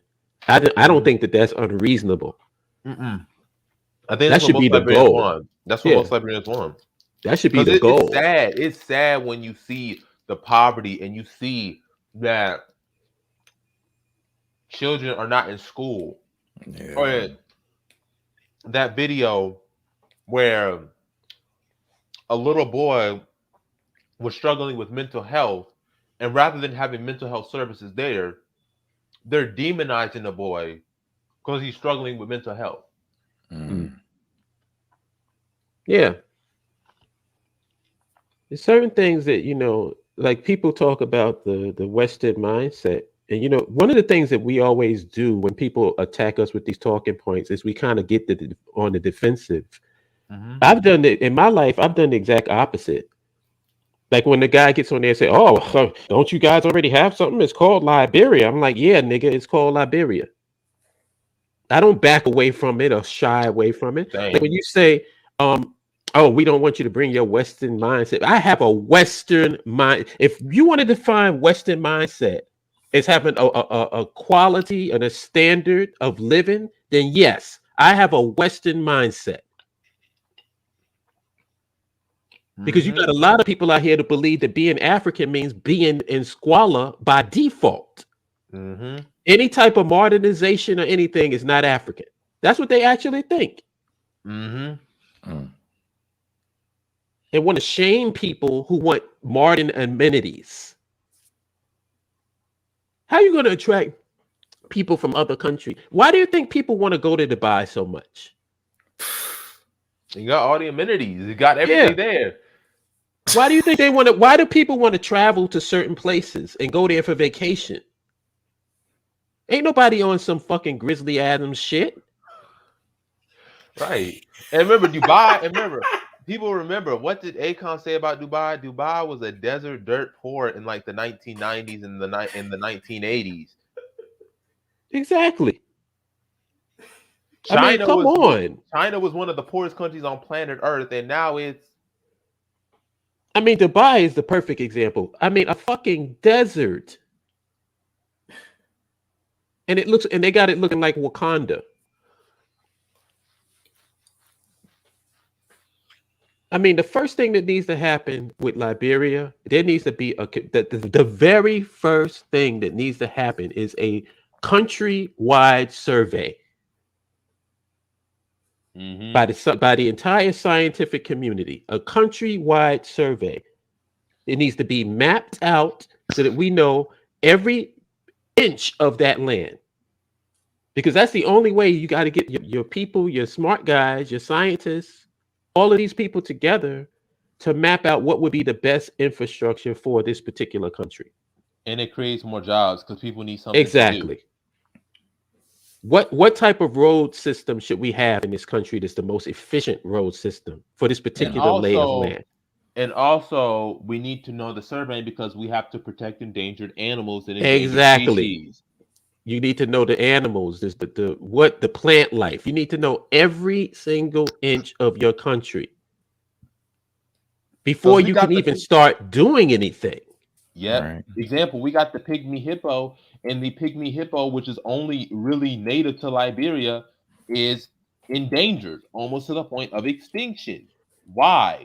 Because you don't have the means. It says the results are the declines of the pygmy hippo have to deal with the fact that of habitat loss in hunting. If we had a place like our infrastructure, we could have a situation where we are able to check people and basically say, no, you're not going to be hunting here. You're not going to be building in this area, particularly this rainforest, because this is protected lands. Yep. And you know what the most beautiful part about this is, y'all? You're hearing this from some dipshit in Brooklyn that was born in the projects. So this ain't obviously that difficult a concept to wrap your brains around. Oh, Dundada is in the building. What's up, Dundada? Peace. This would require you to be some fucking, Rhodes Scholar. The pygmy hippo is really it's a smaller version of the hippo. So the pygmy hippo it's a smaller version of the hippo because pygmy means small, but it's only really native to Liberia. It's not really found anywhere else. So it needs to be protected. Right? It needs to be protected because it's rare. We need to know all of our resources. We need to know the freaking insects, everything. And that allows for more black botanists because we need more black people in STEM. We need more black people in economics, and that can only happen if black people see that there's a need for it. And not saying they don't see there's a need for it, but it's like when I was on doing my interview in South Africa, where you got black students and students in general in South Africa graduating and there ain't no jobs. Right. So they're essentially graduating and just struggling to find a job. So you went to school and you're not using it. Right. How many people do you know, Jabari, that love animals, that love wildlife? I know plenty of sisters that I know of who take that as a career. Right. But the problem is where they're going to utilize it. Because the industries that they want to get in and utilize it at are not really hiring black people like that. And it's not supported. It was the same situation. Why they said, why is the number of black physicists staying the same? And one of the two major reasons was they said lack of support and financial means. Well, we can take care of those in Liberia because we would have a support system. You'd be around nothing but black folks, so we can teach about black physicists. We can teach.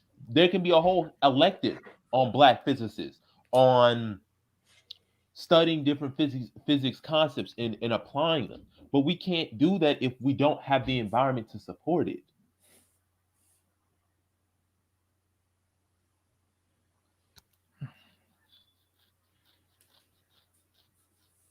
Here's something that is going to blow your mind that you probably will never hear from established so-called Black leaders or representatives. Here it is. I'm putting it on the screen. It's going to surprise you.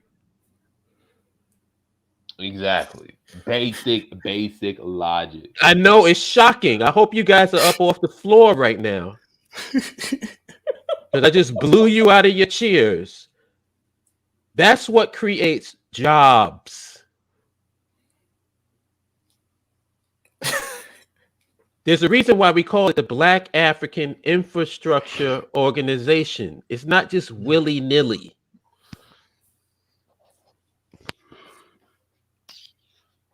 And look at what Jesus Christ. and look man. at what Ronan said. Along with pygmy hippos, Liberia has forest elephants.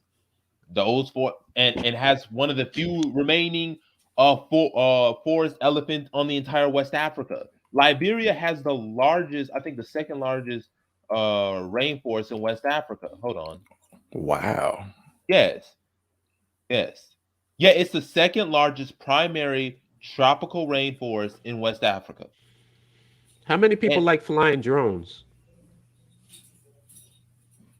Like, would you think that that's a nice thing to do for your career, like flying drones and landscaping and doing land surveying and stuff like that? There's people that actually love that shit. Guess what? You might have a country where that could actually be utilized. I know, it's crazy, right? Mm-hmm.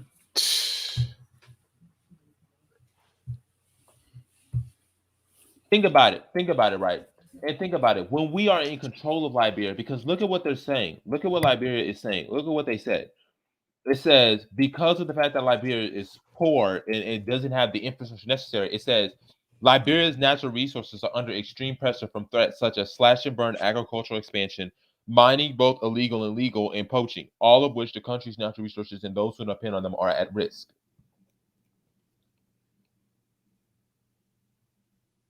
Look at that. We have a situation where we can deal with that as well. We can talk about protecting our resources, protecting the forest. Like you said, forest elephants are smaller than African elephants that roam in the savannas. Protect them as well because there's not that many of them.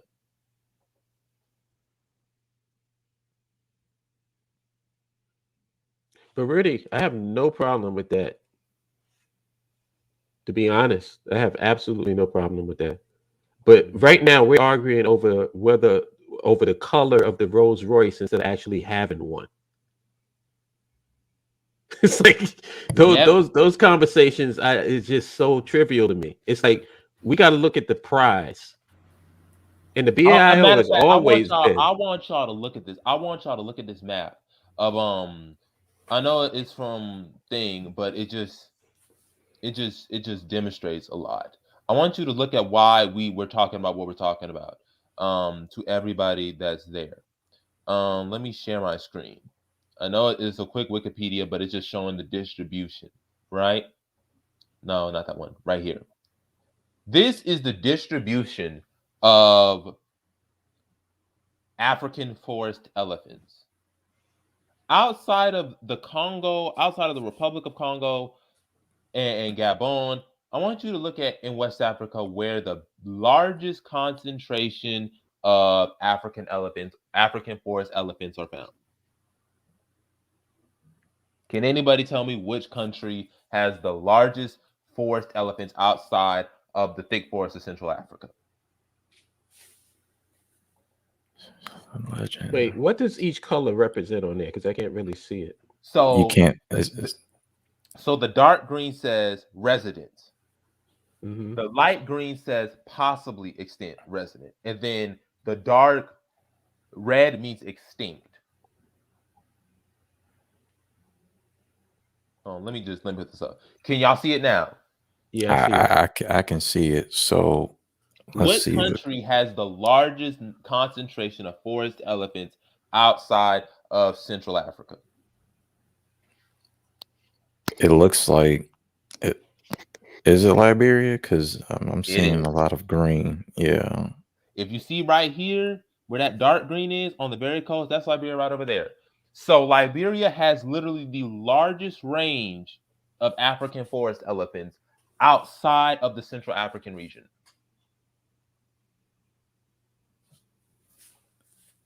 Well. Mm. And we got folks talking about playing games and joking instead of actually doing significant, actually doing stuff that matters. Mm. You save them elephants, yo. They're getting poached too. And that's just one thing we talking about. It's like it's so many other industries, so many other fields, and so many other professions that people can get work in if you just simply concentrate on your country and your infrastructure. Mm-hmm. You can create a really strong middle class. You can create a good working class. You can eliminate poverty. Poverty does not have to exist. Mm-hmm. Does not have to exist. I totally reject this whole thing about, oh, you got to have a bottom and a top. Get the hell out of here. No, you can have a level of existence for everyone that's doable.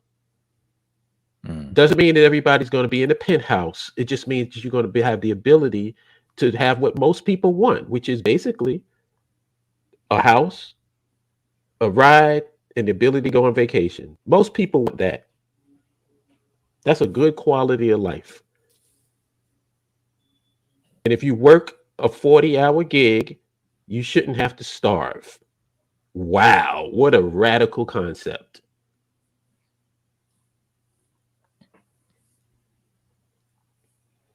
I mean, they actually have a term in America called the working poor. What? Yeah, you never knew that? No. Yeah, the working poor. There are people that work a 40-hour job and then go to a shelter. Okay. Oh, I love the John Dada brings. This is why the BL is so amazing. He says most people that only think on the surface wouldn't understand your point, Jabari. Preservation versus conservation. Mm. I love that. Yeah. He But said, and then for can you them, blame them, Jabari? Like nope. the stuff that we talking about right now, where else are you going to hear it? I keep asking people that. Since everybody has such pushback against the BAIO and how we don't know what we're doing, where's the other place that you can go to talk about the stuff that we're talking about? Where? Facts. Because I would love to, if you can find them, I would love to connect with them. So it's no surprise, man. It's like you can't expect much if you don't produce much. If you don't have anything where these conversations are going on, then how do you expect the population to understand these concepts? And like Roden said, and for them to be protected, deforestation has to be on the docket along with poaching. Right. But Right. see, we understand the value because we've done this because, like I said, because we are deep, we understand the significance of this, of what Liberia has. Most people would just see Liberia as an empty wasteland. We know better than that. A ton of jobs can be created just in regards to roadway upgrade. Me and Roden work in the same industry now. He works in traffic like I work on roadway design. There you go. So, like, you need a traffic engineer. You need that. You need transportation engineers. You need surveyors. You need all of that. Factory workers, mail carriers, school teachers. You need machinists. You need operators. You need inspectors. You need environmental engineers. You need chemical engineers, electrical engineers. You need agriculture farmers. You need all of that. Botanists, all that. Created by hard and soft infrastructure. Mm-hmm. And you know what that does? Once we build up the infrastructure, that allows for us to what? Influence the countries around us. Thank you. Because now that we're built, we're not going to be, we don't live on an island. That's one of the things that we understand in the Bible. We don't live on an island. We're going to be living in Liberia next to countries like Ivory Coast, Guinea, and Sierra Leone. So if you see the situation what's going on in Guinea and things get unstable, how do we deal with that situation? Right. If things pop off in Ivory Coast, what we gonna do? All right. Or you have a situation in Burkina Faso where you got jihadists running around and they a threat. Mm-hmm. Hmm. Seems like an intervention is needed. You're gonna have to. There's nothing wrong. There's nothing wrong. One of the things that I'm thinking that I've got to the point is there's nothing wrong with a regional hegemon. There needs to be an African country that tells other African countries that this is how it's going to be. Because we got, for far too long, we've had Western powers and African nations doing nothing about it. They will let a country next door to them go into chaos and could care less what happens. Then when it spills over, then they want to cry for help. Mm. What is it? The Boko Haram? Yep. Those cats? Mm-hmm. But It's there was all some over the place. what are they what religious, I know they're Muslim, but what sect of Muslim Islam are they? There are Salafists. They are Salafists and they are Salafists. Wahhabi. Yeah. Salafis and Wahhabis. And Yeah, so, so like, you when have, they preach, what are they preaching exactly? so Salafi is this particular type of jihadism. Is Salafi jihadism or just Salafism or and Wahhabism, which is an extremely conservative form of Islam. It is the most extreme conservative fundamentalist version of Islam there is. So when they preach, they not preaching like, oh, basic aspects of the Quran that are accepting, that are appreciative. They're preaching stuff like women should have to wear niqabs or burqas. They shouldn't show any skin. That women should not leave the house, like in Saudi Arabia. Women should not leave the house without accompanying the presence of a man. Right. Symbols, you cannot draw the prophet of Muhammad, or there should not be nothing that shows idolatry. There's And there's usually a leader, right? Like a main yes, guy. yep. Okay. I think his name was like Abu. I think his name Abu Bakr something. But yeah, he was the one who founded Boko Haram. And the literal translation of Boko Haram is "Western education is evil." So what's his name? Literally, Boko Haram's literal name translates to "Western education is evil." And what's the guy's name? His name is Abu. I think it's Abu. No, Abu Bakr. I think that's his name. Abu Bakr, not by Abu Bakr. Abu Bakr. Abu Bakr. Let's Yeah. say this, but let's just say hypothetically that someone was to intervene with that guy.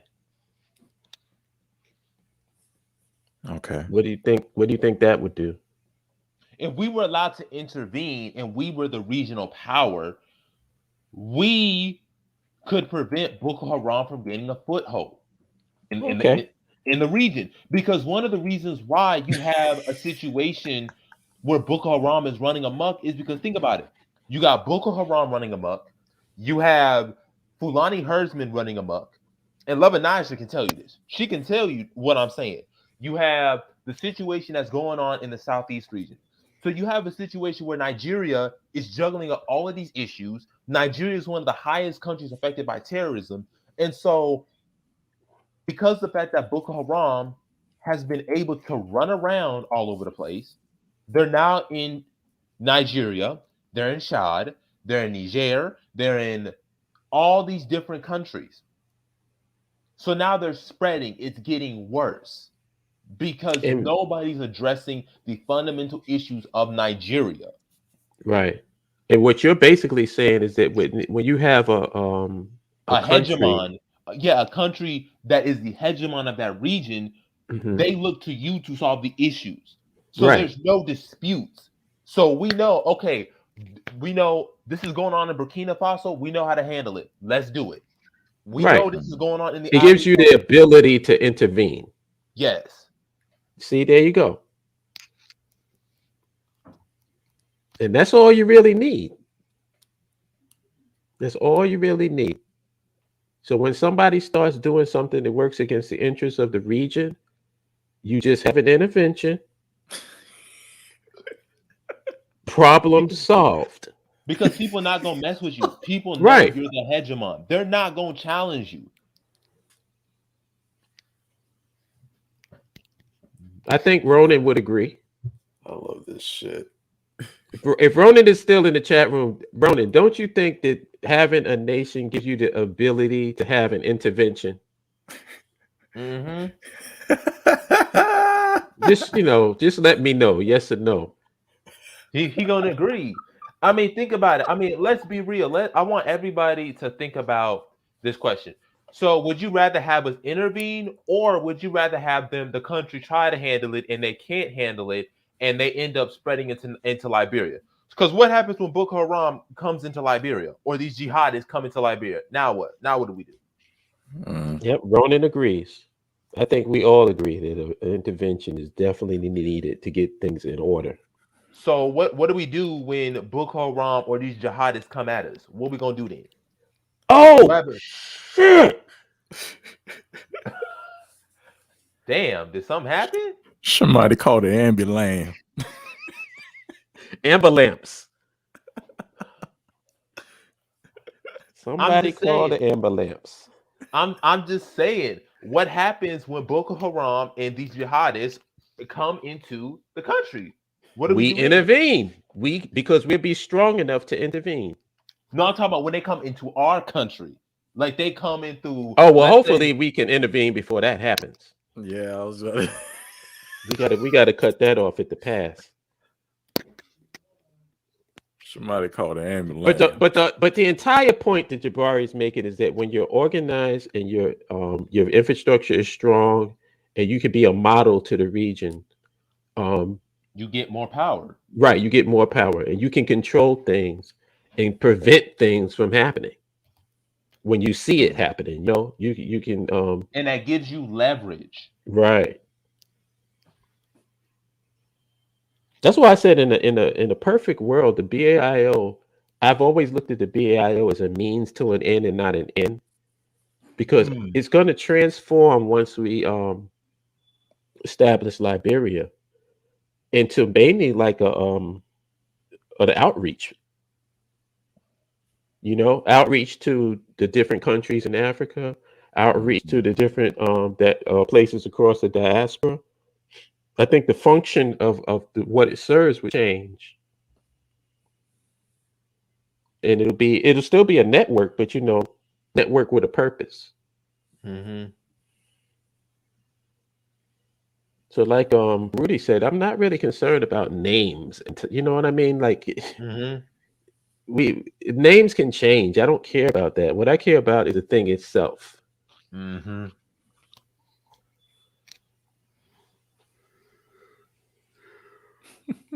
And we have to be, I'm more of a practical, functional person. It's like I said, I can't go to an airport. Like the argument about, oh, why are we using Africa? Because Africa, the term African came from blah, blah, blah, blah. I'm like, listen, man, I'm quite sure you can make that argument for every country.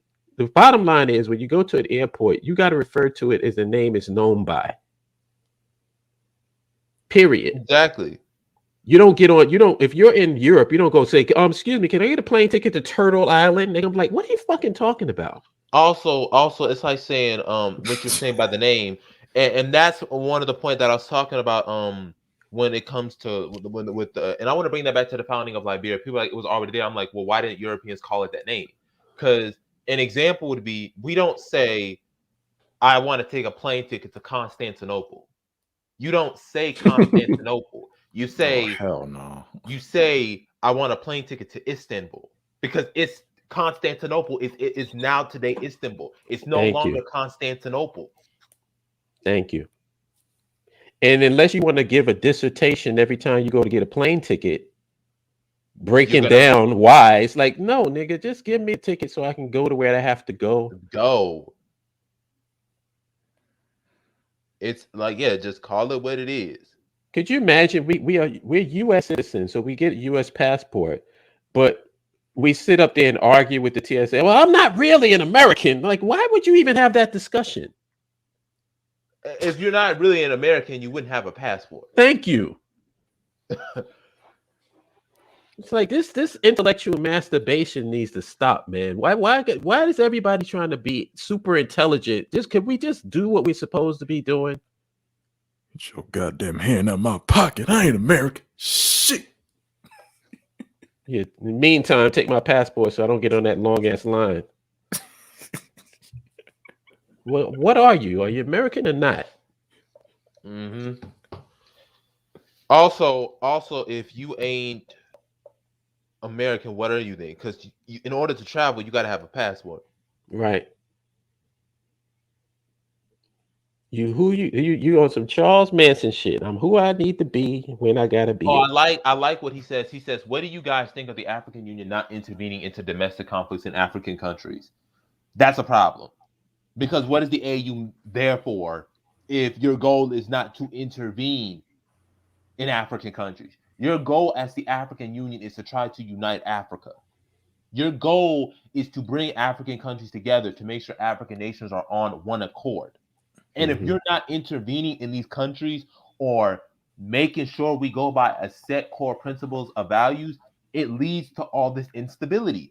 We can't have a United States of Africa if there ain't no African Union. Sorry. Yeah, what's the purpose of an African Union? I think that in the name it says African Union. What's the purpose if you're not doing that?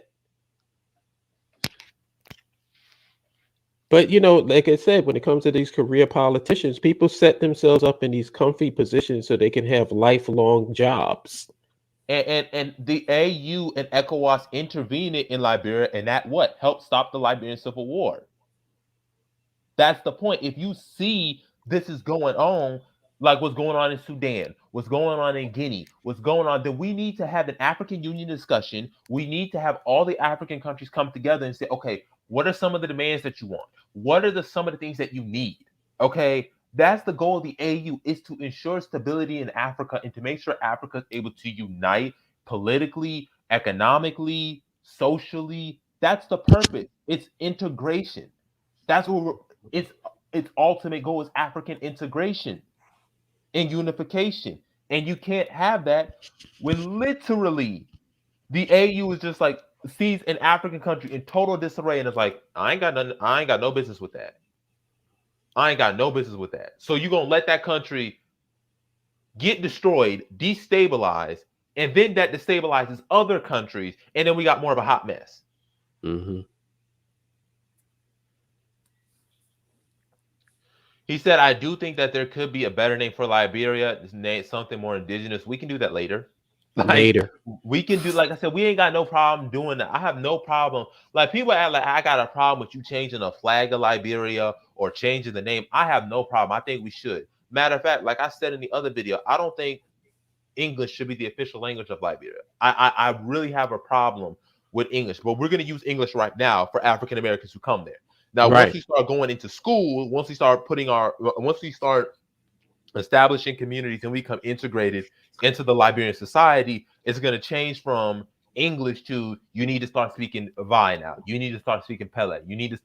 That needs to become the official communication of how we talk daily. But right now, we're going to speak English until people can pick up a second language and apply it. Yes, but because you're thinking practically and not through this, I don't understand. Like, I never could understand the whole language thing. Like, people say, oh, how are you going to establish a nation in English is the language? Because that's what I speak, nigga. What? Why is that such a difficult thing to understand? It takes time to learn a language. Yeah, if you want to learn a new language, you got to, first of all, know it so that you can teach it to the children. And then you got to immerse them into that culture. Exactly. You can't learn a language just by studying the words. That's why people say, if you want to learn a new language, it's best to learn it, like study the vocabulary, the grammar, watch movies, but also visit it. Also go visit countries that speak that language. So if you speak Spanish, what do they tell you to do? Go to a Spanish speaking community in the States, but also maybe go to Mexico, go to Peru, go to Argentina, go to Bolivia, somewhere where they speak Spanish so you can become immersed into that language. And that's exactly how we have to do it. You got to Yeah. let us have a chance to get immersed. Yeah. I All do the agree with stuff that that. they talking about, I agree with it too. But it's like, first It's things later down the first. road. Yeah, we got to get everything established. Monrovia should not be accepted as the name of the capital city. I do agree with that. I hate the I fact do that too. Monroe, like I hate that with a passion. Like I I don't do know too. why it's named after James Monroe. I That got a makes me problem with that. I got a problem with most of the names. I have a problem with the flag, but that doesn't stop me having a problem with Liberia. I don't have a problem with Oh yeah, Liberia. no, I'm about to say we have no problem with that. But yeah, Monrovia named after James Monroe. Henry Clay has a city named after him, Clay Ashland. Buchanan has one. Like Harper. Like yeah, I agree. They need to be Put all changed. that shit in the museum. Yeah, the flag. The flag is great, but the Yeah, I flag don't should be want to changed. eliminate it. I don't want to be like one of these people that want to pretend like it never existed. Put it in a museum so people can learn that we moved Mhm. on. This is what it was, and then we moved on to something else. Yeah, we got a more Pan African flag. We got the red, black, and we got the red, black, and green, or the red, yellow, and green. Yeah, something, anything that represents. And like I said, when you have children born in Africa and their children's children are born in Africa, why are we still attaching ourselves to this the American bullshit? That's the Yeah, whole and purpose of also getting out of this country. Yeah, and America. also as you move further in and as they become immersed, Liberia becomes your homeland. I There it mean, because is. think about it. Because think about it. Think about all the immigrants that leave and go to other countries. Let's say your family was from Lebanon or from Ireland, right? You got family those people who came from Ireland and Lebanon to America. They have descendants in them. They have ancestors in Lebanon and in Ireland, but they don't go back to Ireland and say, I have to claim Ireland. Like, no, it's here now. I know that my ancestors are there. I know they are. I know Mhm. that they're buried there, but it's not my place anymore. Right? It's just like one of our members shared a link to an article where an African American woman was buried in Cameroon because that's where her ancestors came from. Now she got all her relatives buried in America, but she said, "I'm gonna get buried where my ancestors are, because I know my ancestors are buried here. I don't know where they may be buried at, but I know they're buried here, though." Mm. I do agree with that. I do agree with that. Oh yeah, I agree with that. I I think do that the too. capital city should be relocated. Monrovia would need a complete. Oh yeah, you need a plan. I've said that too. It needs to. It's too disorganized. There's so much urban sprawl. There's like it's all over the place. Like I said that too. Like it needs to be like it needs to translate to like Buchanan or Marshall or somewhere where the population is less dense, and that just be the capital city. But the capital city needs to be on the coastline. Right. I think the capital city needs to. I don't think it should be near the border of Ivory Coast or near the border of Guinea. I think it should be on the coastline. Hmm. What do y'all think? Or should it be or should it be where the forest is? I think the coastline. Oh, okay. Well, baby said the capital city should be in the interior. That's what Thomas J.R. Fulton wanted. Oh yeah, he did say that. Well, we can choose. You mean we can choose? We can have it a little bit in the interior, not too far away. Things said coastal. Melvin, Actually, what would now you that I think? think of it, Oh yeah, I Jabari, I understand think coastal. I understand. I understand why interior now. I get it. yeah.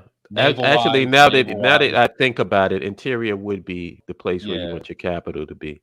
yeah, that makes sense. Military wise,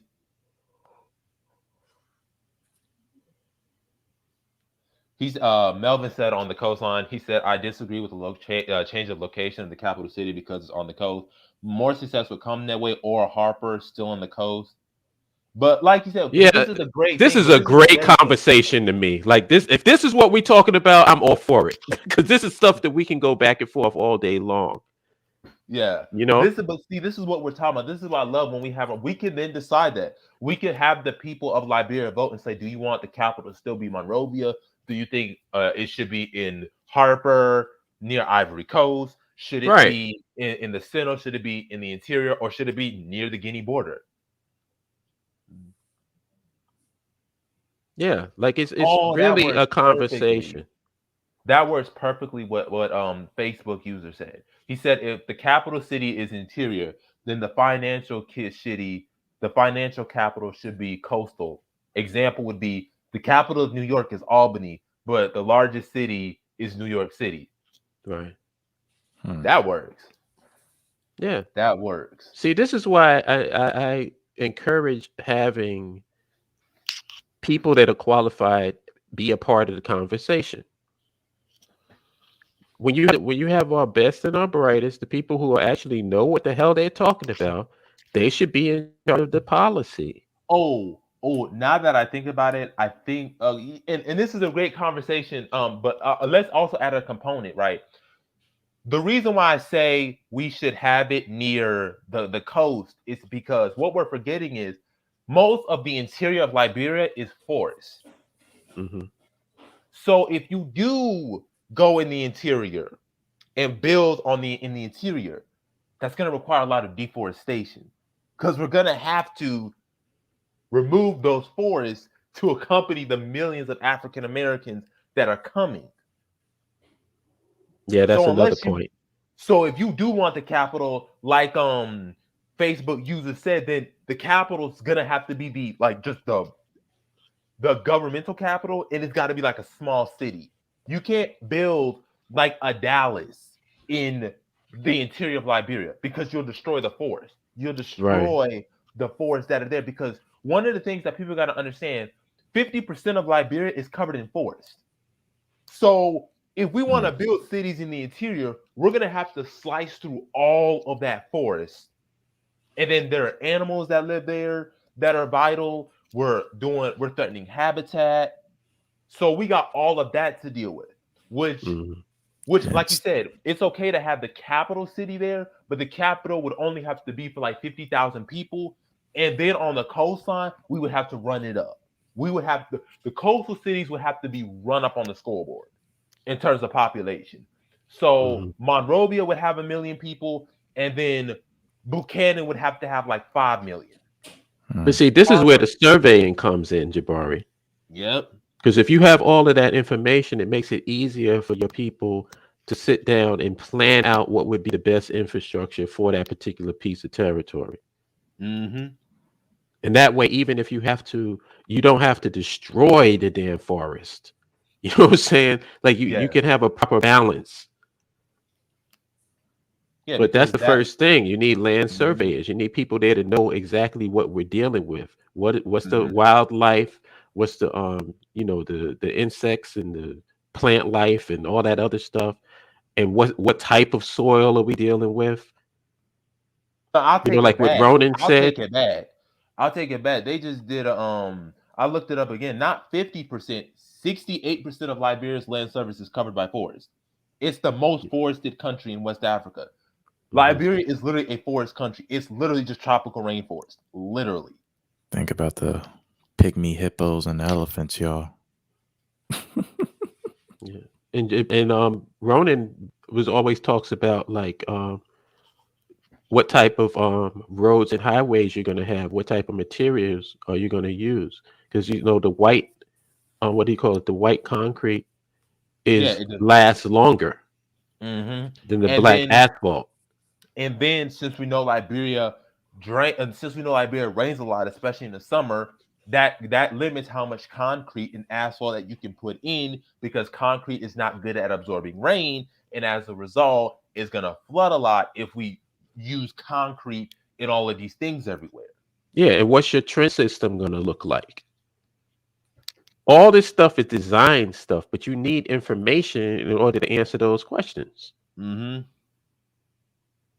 So, yeah, first thing that needs to be done is a countrywide survey. Yeah, and Baruti brought up the point about South Africa. South Africa has 3 capitals: Executive Pretoria, Judicial Bloemfontein, and then Bloemfontein, and then Legislative Cape Town. We could do that. I personally don't think we should have 3 different capitals because that's just too many places to go. But we can. Yeah, It works. I guess but you see how many ideas that we're getting just off this little conversation that we're having. This is great. This is great. This is what you want. This is a productive conversation.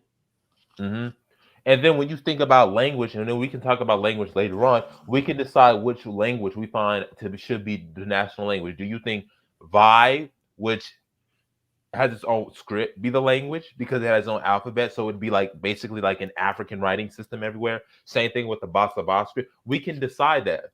Pele, maybe because it's the most spoken language. Pele's are the largest ethnic group, so therefore Pele should be the language that's spoken. So there's all that we can choose from. That's the point of having your own nation and claiming it as your own nation. You get to decide your curriculum. We get to decide we get to decide the curriculum. If you're a Black parent listening right now, imagine being able to decide the curriculum that's centered on you. You don't have to ask the question, well, what about me? What about my trauma? You already have it. You already have it centered on you. Right. You don't have to engage in stupid conversations about radical race theory and white fragility. What do they call it? Yeah, what is it? Critical race theory. White privilege. Yeah. And all of those stupid conversations. But see, when you talk about stuff like this, it yields more productive input and conversation. Like all of this stuff, all the suggestions that the people are making is stuff that needs to be discussed. You know? It's not going to be decided in this conversation because we don't have enough information to decide it.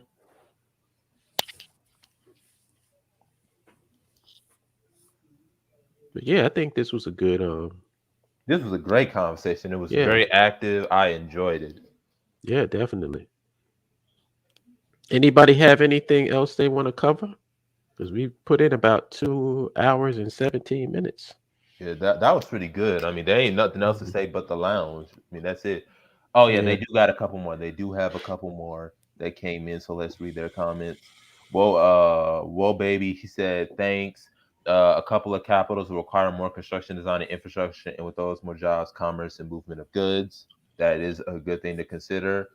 And then he said the city should be designed with walkability forefront. The American infrastructure causes urban sprawl. Old American cities like New York, Philly, Boston are more walkable. Streets shouldn't be overtly wide. Storefronts shouldn't be resting on parking lots rather than the street.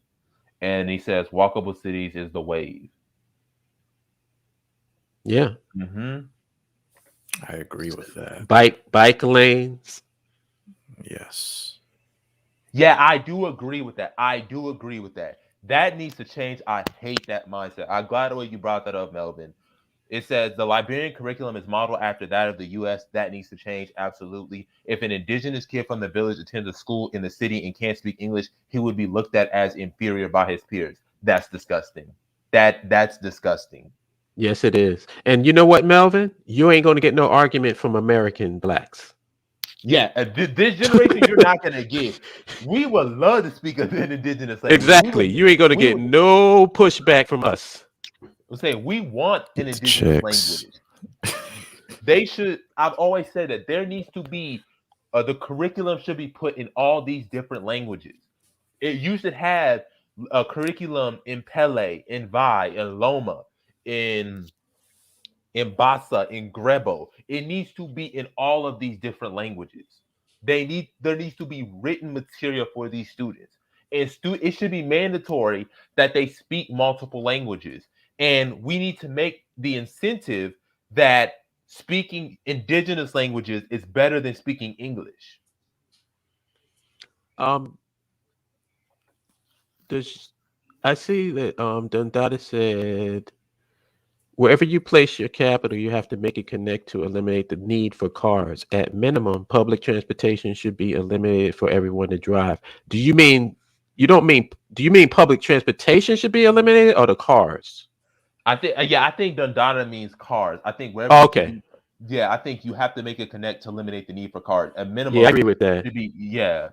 He said yes. Bike trails. He says yes. Bike trails, bikes and trails, ways with minimal impact on the forest. Right. I agree with that. I agree with that. But yeah, I'm really enjoying this conversation that we're having. The language, the cars. I'm getting pumped up just reading this. Like I'm getting pumped up just having this conversation to just want to go do things in the future, just want to see this come to fruition. Like this is Hmm. getting me pumped up. And we have more of these conversations on in the lounge. So please tune into the lounge. We be having these conversations and more, please. But it was a good conversation. Definitely where the capital gonna be, what indigenous language we're gonna use / languages, how they're gonna be mainstream, and how do we export them. We're not just gonna keep them in Liberia. We're gonna try to see if we can get a Liberian language to be the lingua franca of our neighboring countries, such as Hmm. Ivory Coast, Sierra Leone, Guinea. Because as you come more power, that means people are gonna want to learn your language. So Right. that means whatever Liberian language that's indigenous language that is national in Liberia is going to become the regional language. Debari, what did you say the main language, like the most popular language in Liberia was? Pele. Pele, because Peles are the largest ethnic group. So P E that's L why P E L E. K, P, it's spelled like this. Hold on, let me put in the chat. This. Oh, okay. Okay, gotcha. It is nice pronounced Pele. K is silent. Yeah. Yeah, it's Pele. Yeah. Pele. Vi has its own script, but it's one of the smaller languages. And I then want to look Basa into is that. yeah. So some of the languages to look into, I'll just put it in the chat. Pele, Pelgrim. Basa, Bai, Grebo, and I'm gonna put Loma just in case. I'm just gonna put those in. So look up those 5: Pele, Basa, Vai, Grebo, and Loma. I love those languages. Those are my 4 favorite. Cool, cool. Yeah, it's like I don't disagree with anybody who makes the language argument or anybody who makes the name change Yeah, argument. My whole thing is it's about time. pecking It's order. time. Yeah. Because I mean, realistically, you can get.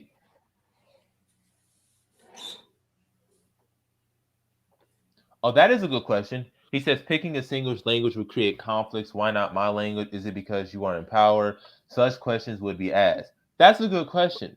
I would say, Melvin, that I don't think it's choosing one language or the other that makes it less important because all are going to be recognized languages. It's just the reason why I'd rather have an indigenous language, whether not it be Pele, Grebo, or Loma or whatever, is because I think that shows that Africans really care about their indigenous culture and languages. Because we as Africans, it shouldn't be we having to speak a European language to live together or to not Right. cause conflict. I should not have to speak French so that we can all be together. We can all come together and just say, listen, okay, Pele may be the most spoken language. Let's use that language since it's the most spoken one. That Right. doesn't denigrate Grebo or Basa because we're going to promote all of them. But if there's a national language, if we have to choose national language, or we can make a requirement that people learn 2 to 3 of them. So instead Yeah, of it's learning not like Pele, that. It's not like here in America where you only speak one language. It's like you have, and yeah, our students is going to learn multiple languages. yeah, so you can speak Pele, Basa, Vai, or Pele, Grebo, and Loma, or Pele, De, and Mono. But we just feel that the African languages should be front and center because because this answers the question about the indigenous population. They keep saying, that our culture is not being included. Well, let's actually incorporate it more. Let's Yes. bring in the indigenous religions. Let's bring in the indigenous folklores. Let's bring in the indigenous languages, indigenous clothing. I understand that it's not going to be easy. Didn't even think about that. Didn't even think about it. What about? Yeah, what he's he talking about is a adopted? lingua franca. He talking about. Hollip has said that Melvin before. Yeah, he's talking about a lingua. That's what's going to happen organically. Watch, it's going to happen. I'm glad why Melvin is picking up Hollip's point. He said, "I got a crazy idea of combining languages." Just saying. Because when you have all of these different languages and all these people living together for, let's say, 100 years, what do you think is going to happen? Eventually, they're gonna You know, merge in. Yeah. it's going to happen. It's not like we got to make no special announcements about it. Watch, it's going to be a different lingua franca is going to develop just organically. Because I always, you're talking about a cosmopolitan African nation, basically. That's what you're talking about. That's what the ultimate vision is going to be. We just want to make sure that it's African, that it emphasizes indigenous African culture. It has the African element into it, and like you said, it's gonna combine. It's gonna combine. Words are gonna take it from one another. I just want to make sure the language. I really like the bio script. I just hope the script we can keep too, because a writing system of our own would be awesome. Just knowing that it's our writing system and we can write the way we want. That would be awesome. And I doubt very seriously if the languages are that dramatically different from each other. They're not. They're very similar. So they're you can learn those different. Yeah, you can Yeah. learn different languages and communicate with different people. And when you're in school and you have students from all of those to speak all those different languages, watch what's going to happen. Watch. He says we have to coexist with our environment. They are trying to change the way we develop in the States. Austin, Texas has adopted the green model. They still have to tackle the transportation issue. Yeah, Dendada. That's why, like, I'm really, really big on this land survey thing. Like, Liberia has to be surveyed 100%. And then you got to get your engineers and your civil engineers and all those people. They got to get together and they got to look at that map of that And most country importantly, and figure out what's the best infrastructure for us to utilize. And most importantly, the owners. The government this is where the government comes into play. The government has to be the owner, because as engineers, we can design, but we have to have an owner. What does that mean? Now, people say, what does that mean? It means you have to give us the criteria and the constraints that you want us in order for me to design a building. I can't design a roadway if I don't know what is this road going to be used for. Or I can't design this building if I don't know who's going to own it. What is it being used for? How many people are going to be occupying this building? Because that's going to tell me how many floors does it have to be? What's the area of it, the constraint of it? Because if it's really big, I can't build it on a swamp. I can't build it near here. It's got to have a septic sewer system. This is all the stuff that I'm thinking about. Right. Oh, yeah, we didn't even talk about that. The waste management system. Yeah, that's where the government comes in. That's why we're hefty on government, because the government says, okay, we need these many apartments to be built. It has to be able to have a minimum of this many people. It has to go by the International Building Code. It has to go through these. You have to have this much time dedicated to this, and we need it done by, let's say, 2025 or 2026. So as an engineer, I know, okay, these are the constraints. These are the criteria. I can start designing. I know who's going to build it. I can meet with them, and then we can go. Most Liberians speak at least 3 languages. My late grandfather spoke all 16. Some still argue his original tribe. That is power. 16. That is power right there. There you go. Like I said, we don't have to limit. This is not America. We don't have to limit ourselves in to this one language bullshit. We have different languages. We learn them all. And the most popular language would be the language of the official language, but it doesn't mean that all the other languages are banned.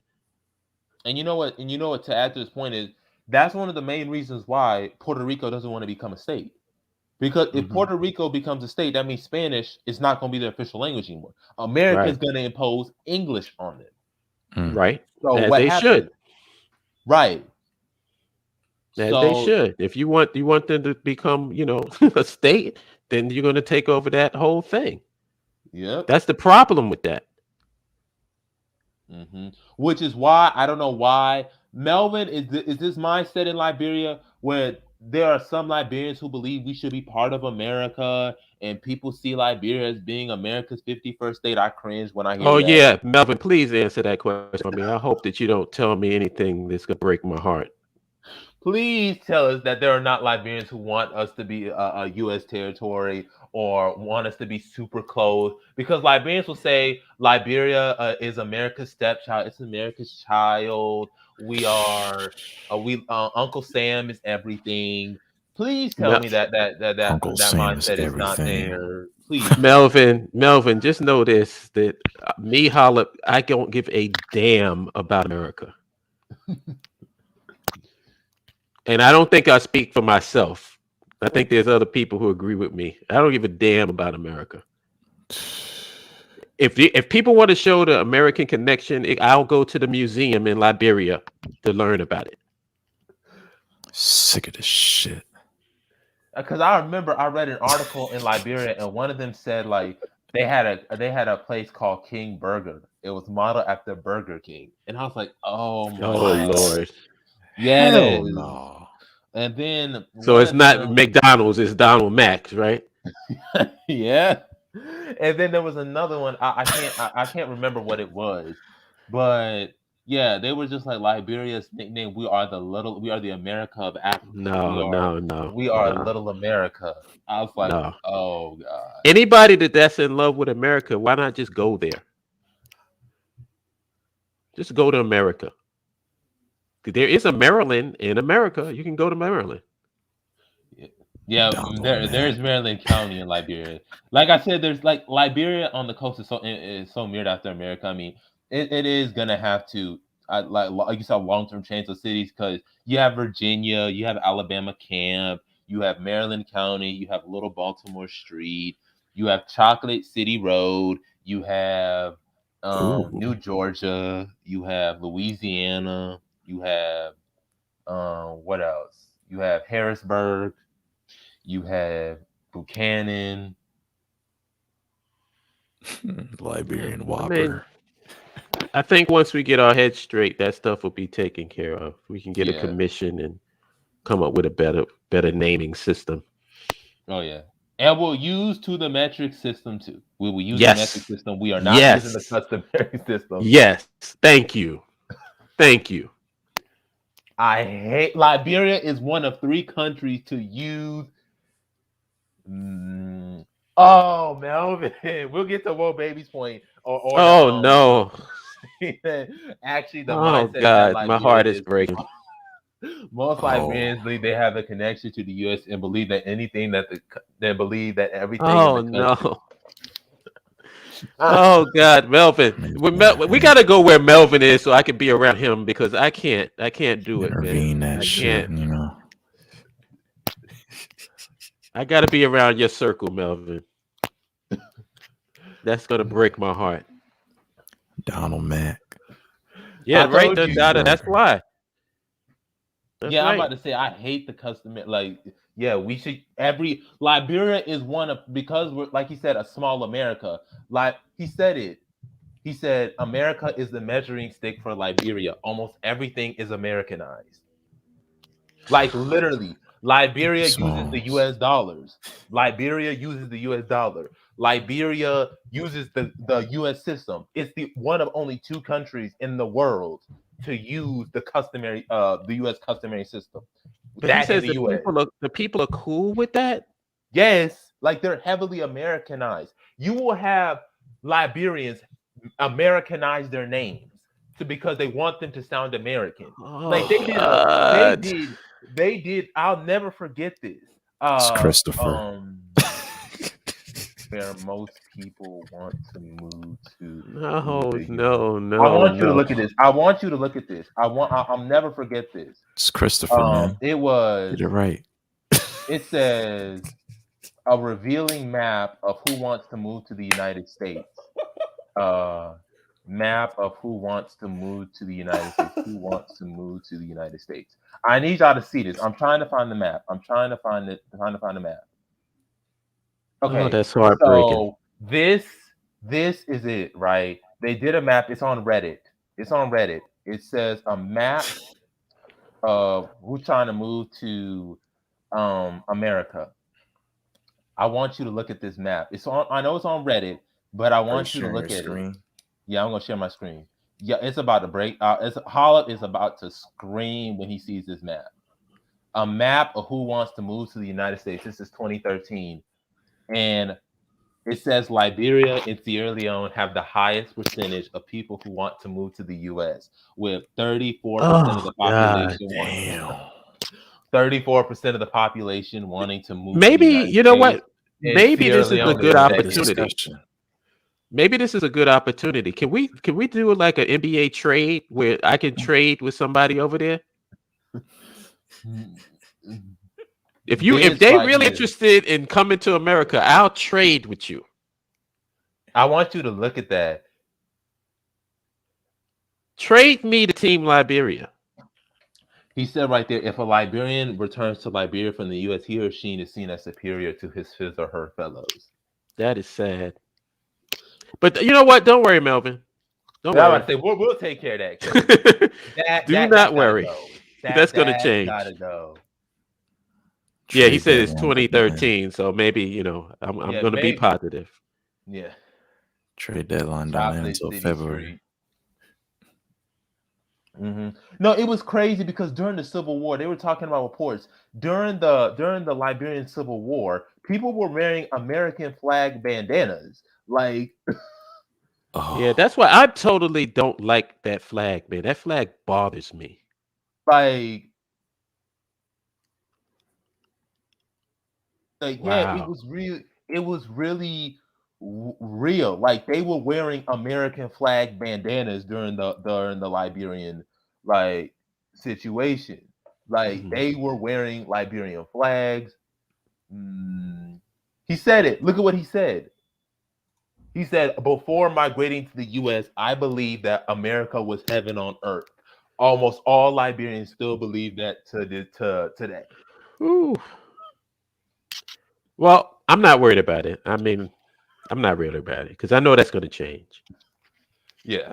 Once That's we definitely going to teach them, change. once we educate them about everything that happened and why we're coming over here, that'll change. Yeah.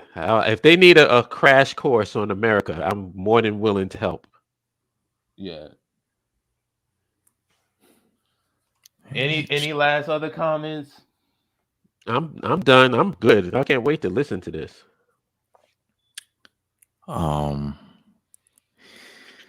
Like that's why I tell people like that's a certain reason why it's both a good and a bad thing. Liberia is our homeland, but at the same time, because like I said, because of the connection that we have, and because it's so Americanized, like I said, you could literally dump an African American in Liberia and they won't know the difference. Like, yeah, there's some differences, but you could dump an African American in Liberia and you could dump a Liberian in America and they won't. Like, they're practically similar. The Liberian Constitution is based off the U.S. Constitution. That's why Liberians have the highest pass rate of any African immigrant group, because the Constitution is literally like the U.S. Constitution. So, yeah. But man, pal. Yeah. But like I said, in order for you to clean your house, you got to first have one. Yep, and we have one. So that's the most important part. So this has been cool. Right. I like this, man. Yeah, this was one of the most productive ones we've ever had. Yeah. I can't wait to listen to it once it archives. Matter of fact, you can listen to it if you had it. If you get notifications, you can watch it even before then. But yeah, once it gets archived, you'll definitely be able to comment on it, guys. Underrated, The Lounge. We'll leave that to you. Oh, thank you. Peace, everybody. Book club, 7 p.m. Chapter 12, Economic Order and Power, and lounge, 8 p.m. Open discussion, nothing specific. And again, to all the trolls there or whatever, I'm not from Queens. I'm not from Brooklyn. Not from Staten Island. I'm from Connecticut. He's from the mean streets of Greenwich. Stanford, Connecticut. Thank The you. mean streets of Stanford. Sorry. My apologies. It's all good. It's all good. But that's all I got to say. I'm from Connecticut, not from Queens. Peace to everybody in the chat. We really appreciate y'all for being in here. Peace.